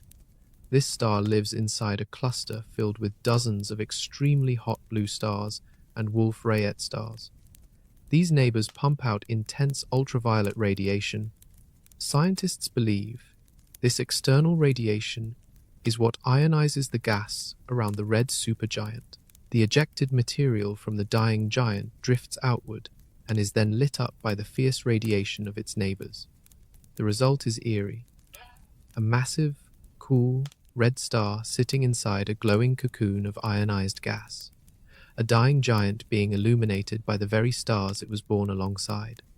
The star has also been observed to change its spectral type over time, shifting its temperature without changing its overall luminosity. This suggests that the outer layers are in a state of upheaval, rearranging themselves as the star slowly loses mass and evolves. Some scientists believe this star may eventually evolve into a hotter supergiant before its core collapses. The mass loss we are witnessing right now could be the process that strips away the cool outer envelope, exposing the hotter layers beneath. The cluster itself is only about 4 to 5 million years old. That is young. These stars were born in a single burst of formation, meaning they all share similar ages and compositions. Studying them together gives astronomers a powerful way to test models of how massive stars live and die. But we are not done climbing. The next star on our journey lives in the southern sky, roughly 3,800 light-years away. It is wrapped in one of the most violent and complex nebulae ever observed around any star, and its story will push us closer to the very limits of what a star can be. 3,800 light-years from Earth, in the direction of the constellation Canis Major, there is a star that has fascinated and frustrated astronomers for over a century. It was first catalogued in the late 1800s. Even then, observers noted its deep red color and unusual brightness. Over the following decades, as telescopes improved, the true scale of this object began to emerge, and the numbers were difficult to accept. It was first catalogued in the late 1800s and has been puzzling astronomers ever since. This is one of the most extreme red supergiants, or hypergiants, ever studied in the Milky Way. Its estimated radius, based on the most recent and careful measurements, is roughly 1,420 times that of our star. Some older estimates placed it even higher, but modern techniques have brought the number down to a range that is still staggering. If this star sat where ours does, its surface would stretch past the orbit of Jupiter and approach the orbit of Saturn. Its luminosity is estimated at roughly 270,000 times that of our star. Its mass at birth was likely between 25 and 32 times the mass of ours. And its surface temperature hovers around 6,000 degrees Fahrenheit, cool enough to glow a deep, dark red. It is losing mass at a ferocious rate, shedding its outer layers into the void through powerful stellar winds.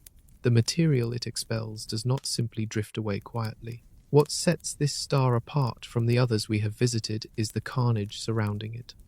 This star is surrounded by one of the most complex and violent circumstellar environments ever observed around any individual star. Hubble Space Telescope images reveal a chaotic collection of arcs, knots, filaments, and loops of ejected material extending far from the surface. These features are not symmetrical. They are messy, asymmetric, and wildly irregular, suggesting that the mass loss from this star is anything but smooth. Some of the knots of ejected material are massive. Individual clumps in the nebula have been estimated to contain more mass than Jupiter. These are not gentle wisps of gas. They are dense, heavy chunks of matter blasted away from the star's surface during violent episodes of eruption. Scientists have identified at least 24 discrete arcs and features in the surrounding nebula, each one likely representing a separate mass ejection event. The mass loss rate from this star is extreme. Estimates suggest it sheds roughly the equivalent of 30 Earth masses per year. Over thousands of years, this star has expelled an enormous amount of material, building up the complex nebula that now envelops it. Maser emissions from the circumstellar envelope have been used to precisely measure the distance and motion of the star. These observations confirm its membership in a stellar group and provide some of the most reliable data for any object of this type. The evolutionary state of this star is advanced. Its core has already burned through hydrogen and helium and is likely fusing heavier elements. The remaining fuel will not last long. Scientists expect this star to end in a supernova, and the remnant will almost certainly be a black hole. In 2025, new research suggested this star might actually be in a second red supergiant phase, meaning it may have already evolved to a hotter blue state and then returned to the red supergiant stage. If confirmed, this would represent one of the most extreme evolutionary loops a massive star can undergo. In 2025, new research suggested this star might actually be in a second red supergiant phase, meaning it may have already evolved to a hotter blue state and then returned to the red supergiant stage. If confirmed, this would represent one of the most extreme evolutionary loops a massive star can undergo. The nebula around this star tells a story that goes far beyond a single object. The cloud of gas surrounding the red monster of Canis Major is one of the most studied objects in modern astrophysics, and what scientists found inside it forced a rethinking of how massive stars die. Before this star was studied in detail, the standard model of red supergiant mass loss was relatively simple. The star pulsates. The outer layers expand. Radiation pressure and convection drive a steady wind outward. Material accumulates in a roughly spherical shell around the star. Clean, symmetrical, predictable. The reality turned out to be nothing like that. High-resolution images from the Hubble Space Telescope, combined with ground-based observations, revealed a nebula that is wildly asymmetric. The ejected material does not form anything close to a smooth shell.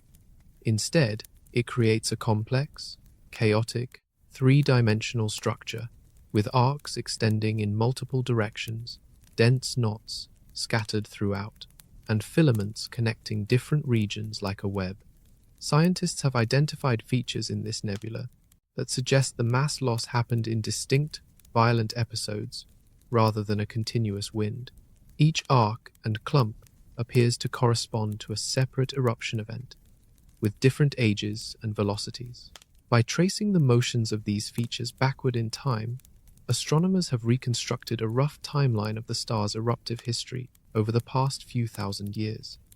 The picture that emerges is startling and overturned decades of assumptions. This star has been experiencing periodic, catastrophic eruptions, blasting enormous quantities of material into space at irregular intervals. Between these eruptions, the mass loss is still significant through steady stellar winds, but the bursts are what create the largest and most dramatic features in the nebula. This discovery had important implications for the broader study of massive star evolution. If stars like this one lose mass in violent, episodic bursts rather than smooth, continuous winds, then the final mass of the star at the moment of core collapse is much harder to predict. And the final mass is what determines the type of supernova and the nature of the remnant. Some of the knots in the nebula are so dense and massive that they have their own gravitational significance. They will not simply dissipate into the interstellar medium. They will persist as distinct structures for thousands or even millions of years, slowly mixing with the surrounding gas and contributing their heavy elements to the raw material for future stars and planets. Scientists believe we may be witnessing the final stages of this star's pre-supernova evolution, a period of increasingly violent mass ejection as the core contracts and heats up. The chemical composition of the nebula is rich. Oxygen, silicon, sulfur, and other heavy elements are present in significant quantities. These are elements that were forged inside the star's core and then expelled during the eruptions. When this star finally explodes, even more heavy elements will be added to the mix, and the combined contribution of the wind material and the supernova debris will seed a vast region of space with the ingredients for new worlds. This is stellar recycling at its most dramatic. The star takes hydrogen, converts it into dozens of heavier elements through nuclear fusion, and then sprays those elements across light years of space. Everything it produces becomes raw material for the next generation. The nebula around this star will persist long after the star itself is gone. It will expand, cool, and eventually merge with the surrounding interstellar medium. Millions of years from now, some of that material may collapse into a new star, carrying with it the atoms that were forged in the heart of this dying giant. But our journey is not over. The stars are still getting bigger, and the next one takes us somewhere we have never been before on this trip, outside the Milky Way, to a star in another galaxy entirely. 160,000 light-years from Earth, in a small companion galaxy orbiting our own, a star is dying inside an egg. The galaxy is the Large Magellanic Cloud, a satellite of the Milky Way visible from the southern hemisphere as a faint, glowing smudge in the night sky. It contains billions of stars, Most of them are unremarkable, but one of them is extraordinary. This star is a red supergiant with an estimated radius of roughly 1,540 times that of our star. That places it among the largest stars ever measured. Its luminosity is approximately 282,000 times that of our star. It was born with roughly 25 times the mass of ours, and it is losing mass at a furious rate. What makes this star historic is something that happened in 2024. Using the Very Large Telescope Interferometer in Chile, astronomers achieved something that had never been done before. They directly imaged a star outside the Milky Way in close-up detail. For the first time, we could see the actual shape and structure of an extragalactic star's immediate surroundings. Not just a dot of light, but resolved features around the object itself. What they found was striking. The star is surrounded by a torus-shaped cloud of dust, a thick, ring-like structure that wraps around the star's equator. When viewed from our angle, the torus appears as an elongated, egg-shaped cocoon of warm dust enclosing the star. This dusty envelope absorbs a significant portion of the star's radiation and re-emits it in the infrared. The shape of the torus matters. Earlier estimates of this star's size and luminosity had assumed the dust shell was spherical. If the dust is distributed evenly in a sphere, you can calculate how much light it absorbs and correct for it. But the torus shape means the light escapes preferentially through the poles of the ring, rather than being absorbed equally in all directions. Previous calculations had overestimated the luminosity because they did not account for this geometry. The corrected luminosity, published in 2007, brought the star's numbers more in line with the largest red supergiants in our own galaxy. It is still massive, still extreme, but the egg-shaped dust cloud changed how we interpreted it. The star has also undergone significant changes in recent years. Photometric monitoring over 3 decades has shown that its brightness variability shifted from regular, semi-periodic pulsation to irregular and chaotic behavior around 2014. This transition suggests something is changing inside the star. It may be entering a new phase of its evolution. There is also growing evidence that this star is not alone. Since 2016, its spectrum has shown features consistent with a hot companion star, possibly a B-type star that is accreting material from the supergiant. If confirmed, this would make the system a symbiotic binary, with the companion feeding off the dying giant's expelled atmosphere. This system, if it is indeed a binary, adds another layer of complexity to an already extreme object. The fact that this star lives in another galaxy gives astronomers a unique advantage. The distance to the Large Magellanic Cloud is well established, which means the uncertainty in the star's luminosity is much smaller than for stars within our own galaxy, where distance measurements are harder. This star is roughly 1,540 times wider than ours, enormous by any standard. A dying colossus in a neighboring galaxy, wrapped in a dusty cocoon, possibly being cannibalized by a companion. And it was the first star beyond the Milky Way to be seen in such intimate detail. But it is still not the largest. The next star on our journey was once considered the biggest of them all. It held that title for years, and then the measurement changed. For years, it was the answer to the question, what is the biggest star in the universe? It appeared in documentaries. It was featured in YouTube videos. It showed up in size comparison charts that went viral online, showing a tiny dot labeled "Our Star" next to an impossibly large sphere. The number that appeared in those graphics was 1,708 times the radius of our star, a figure so large it seemed unreal. And it was wrong. This star sits in the constellation Scutum, roughly 5,500 light-years from Earth. It is a red supergiant, classified as a pulsating variable. It was first catalogued in the early 1900s, but it became famous much later, when a study published in 2012 calculated a radius that placed it as the largest known star. The measurement was based on a specific distance estimate and a calculated luminosity. At the time, the best available data suggested the star was farther away than later studies would show. And when a star appears to be farther, its luminosity must be higher to account for the same observed brightness. Higher luminosity, combined with the measured temperature, yields a larger radius. Then the data was revised. Newer observations, including significantly more precise distance measurements from modern surveys and updated atmospheric models, brought the numbers down significantly. The revised radius fell into a range of roughly 755 to 909 times the width of our star. That is still an enormous, impressive number. It is still a red supergiant of impressive scale, but it was less than half the previous estimate. Overnight, the star went from being the unquestioned largest known star to being roughly comparable in size to Betelgeuse or Antares. The title of largest star shifted to other candidates. The internet comparisons became outdated, and a crucial lesson became clear, one that applies to every star on this journey. Measuring the size of a distant, bloated, pulsating, dust-shrouded star is extraordinarily difficult.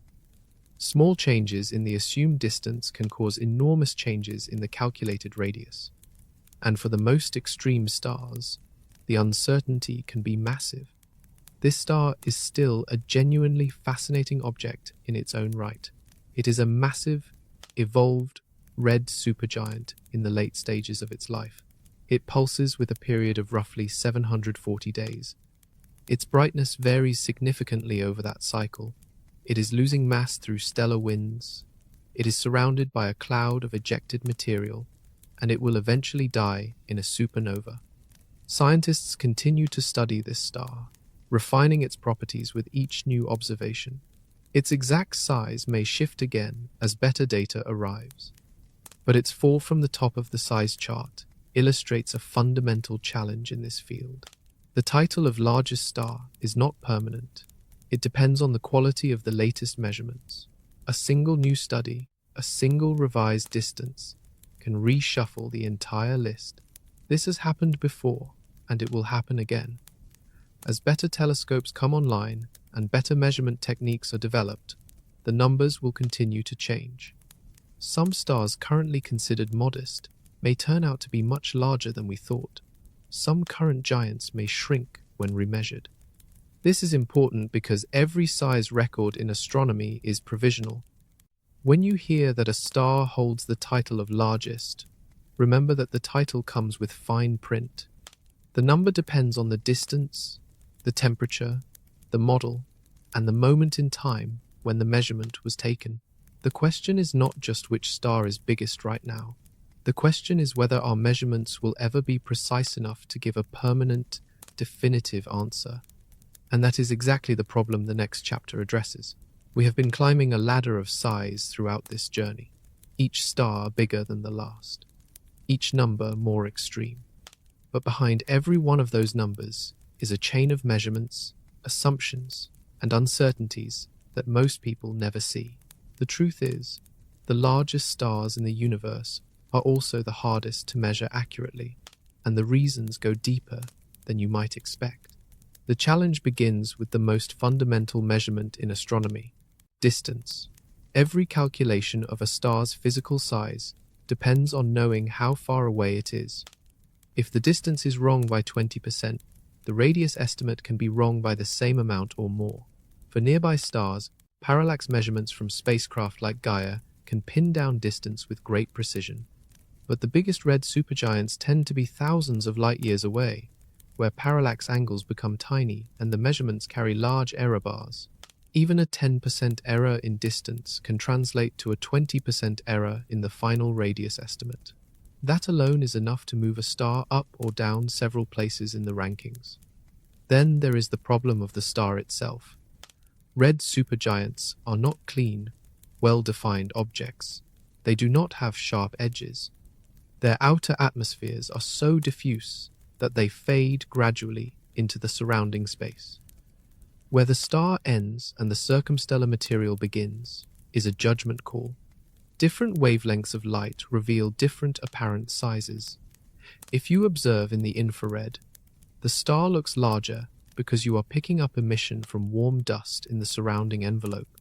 If you observe invisible light, the star looks smaller because you are seeing closer to the actual photosphere. Adding to the confusion, many of the largest stars are surrounded by thick shells of dust and molecular gas that they have expelled through their stellar winds. This material absorbs and re-emits radiation, which can fool measurements of both brightness and apparent size. Correcting for this absorption requires assumptions about the shape, density, and composition of the dust. Different assumptions lead to different answers. Then there is pulsation. The biggest stars change size. Literally, over cycles of hundreds or thousands of days, their radii can swing by a significant percentage. A star measured at maximum expansion will appear larger than the same star measured months later at minimum. If two different teams measure the same star at different points in its cycle, they will get different radii. Both measurements can be correct, yet the numbers will disagree. Temperature adds another layer of uncertainty. To convert from luminosity to radius, you need to know the effective temperature of the star's surface. Temperature measurements for cool red supergiants are notoriously difficult because their spectra are crowded with molecular absorption bands.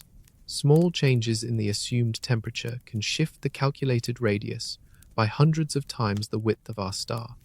And finally, there is the question of what radius even means for these objects. In a normal star, the photosphere is a well-defined boundary. In a red supergiant, the concept breaks down. The atmosphere extends outward in layers of decreasing density, each layer contributing its own emission and absorption. Different definitions of surface give different sizes. All of this means that the rankings of the largest stars should be treated with caution. The numbers are real. The science is solid. But the error bars are wide, and the list can change with every new observation. This is the messy, uncertain, constantly evolving reality behind every size estimate on our journey. The science is real, the methods are sound, but the answers always come with question marks attached. With that understanding, we are ready to meet the current champion, the star that, as of our best measurements today, holds the title of the largest known star in the universe. 20,000 light-years from Earth, buried deep inside the Milky Way, there is a star that defies what physics says should be possible. It lives in a dense, heavily obscured star cluster located near the constellation Scutum. The cluster is hard to study because it lies along a line of sight that passes through thick clouds of interstellar dust. Most of the stars in the cluster are invisible at optical wavelengths. Only infrared observations can penetrate the veil. Among the dozens of massive stars in this cluster, one stands out.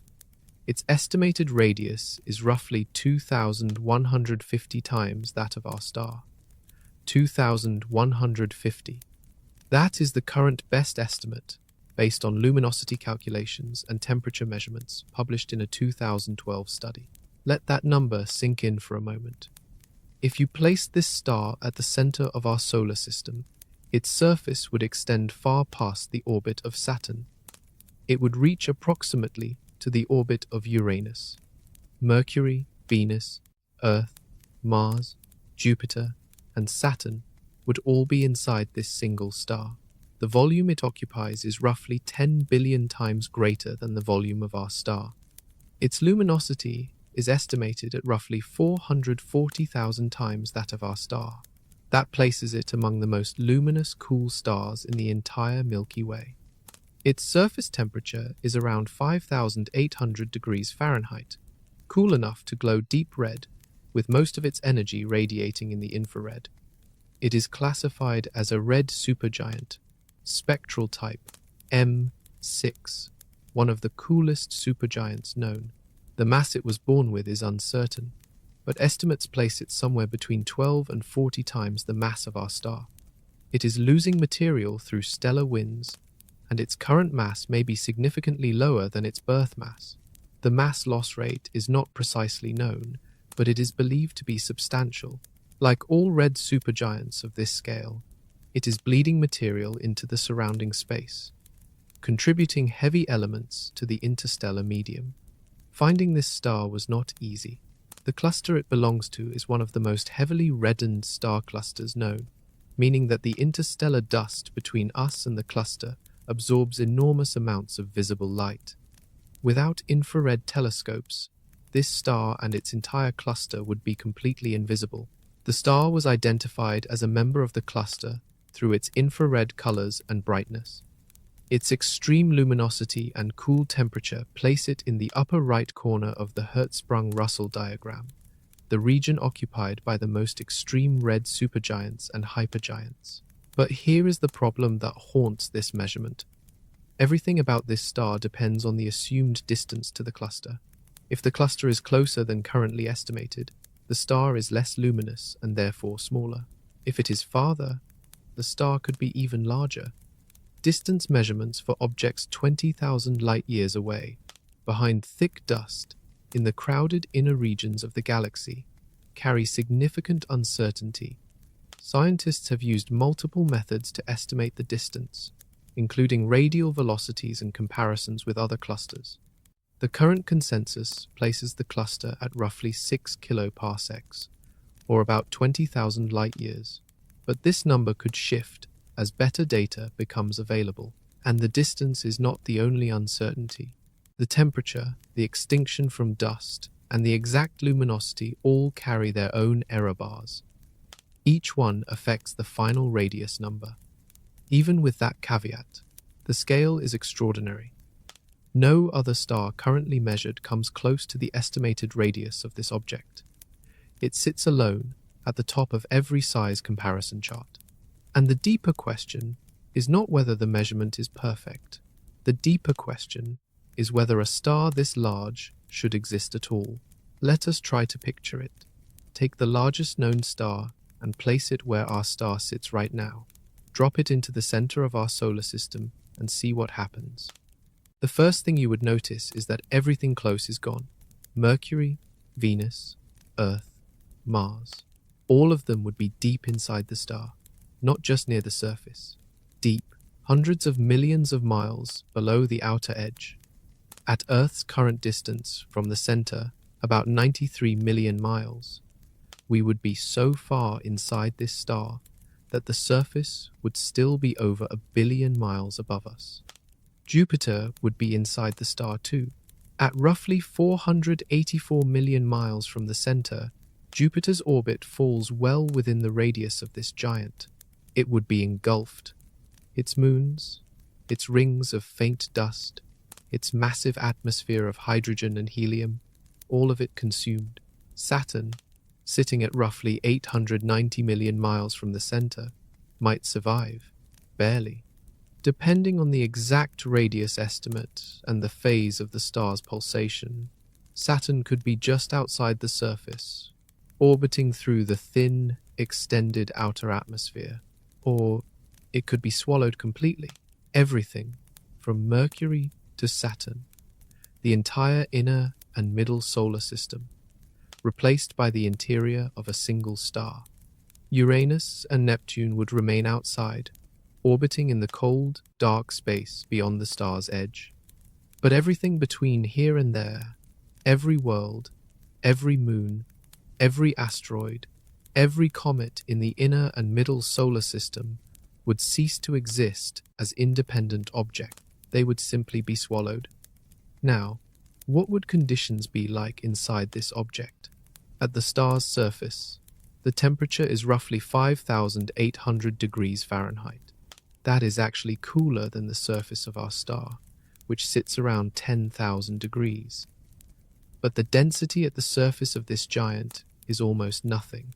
The gas in the outer layers of a red supergiant this large is thinner than the best laboratory vacuum on Earth.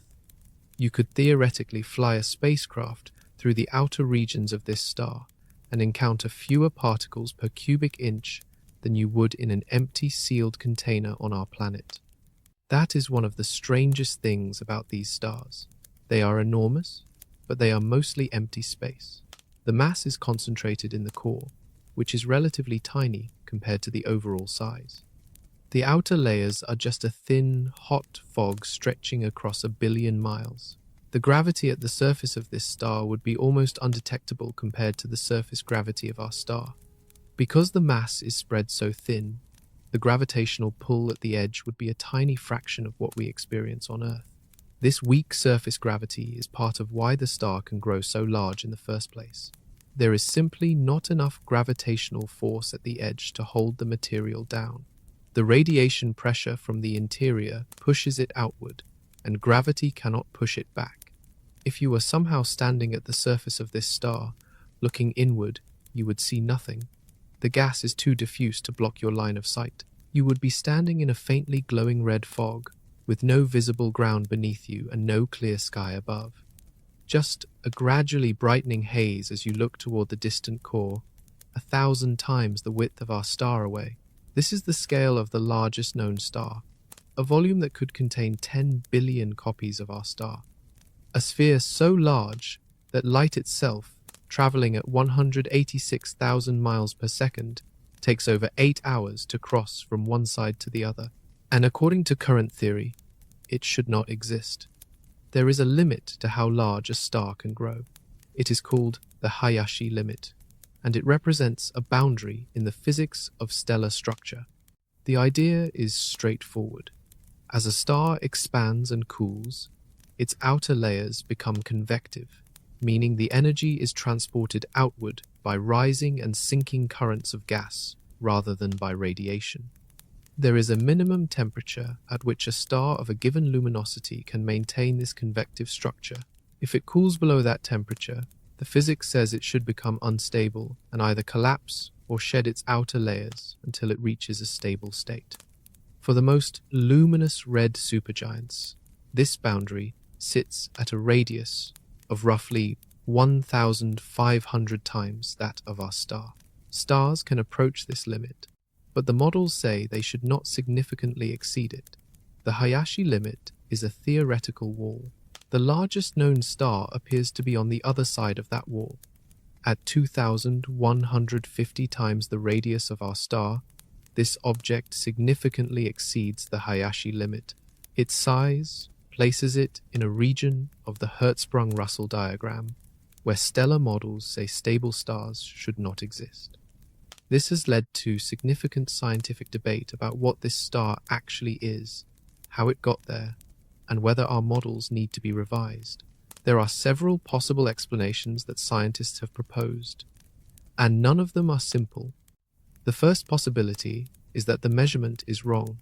If the distance to the star's cluster has been overestimated, or if the temperature has been miscalculated, the true radius could be smaller. Bringing it back below or near the Hayashi limit would resolve the contradiction. Given the difficulty of measuring stars this far away, behind this much dust, this remains a real possibility. The second possibility is that the star is in a temporary, unstable phase. Perhaps it has recently experienced a dramatic expansion due to a shell-burning episode or a merger event, and it has temporarily inflated beyond the theoretical limit.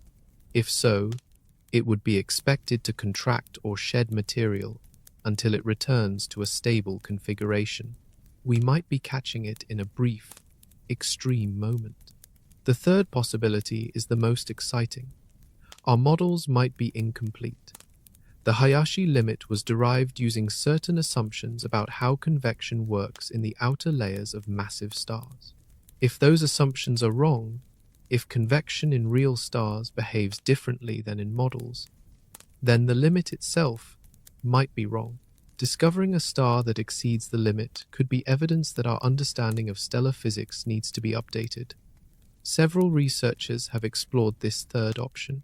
Some have proposed that extreme mass loss, rotation, or magnetic fields might alter the conditions in the outer layers enough to allow the star to expand beyond the theoretical boundary. Others have suggested that interactions with companion stars or unusual chemical compositions could play a role. The truth is, we do not know which explanation is correct. This star sits at the frontier of our understanding, in a place where theory and observation have not yet been fully reconciled. And that is exactly what makes it so important. Stars like this one are not just curiosities, they are tests. Each one that exceeds our expectations forces us to examine our models more carefully, look for errors in our calculations, and consider whether the universe is doing something we have not accounted for. The largest known star is a challenge to physics itself, a glowing, dying, impossibly large challenge, sitting 20,000 light-years away in a dusty corner of the Milky Way, daring us to explain it. And while we grapple with that challenge, the star itself does not care. It is busy doing something far more important. Deep inside every red supergiant, something extraordinary is happening. The core of the star is a forge, a furnace operating at hundreds of millions of degrees, crushing atoms together under pressures that would flatten anything we know.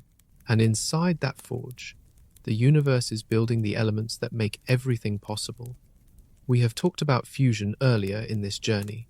Hydrogen becomes helium, helium becomes carbon, carbon becomes neon, then oxygen, then silicon, then iron. But we have not talked about what this actually means for the universe at large. Consider this, because it is one of the most profound facts in all of science. Almost every atom in your body that is heavier than hydrogen was created inside a star.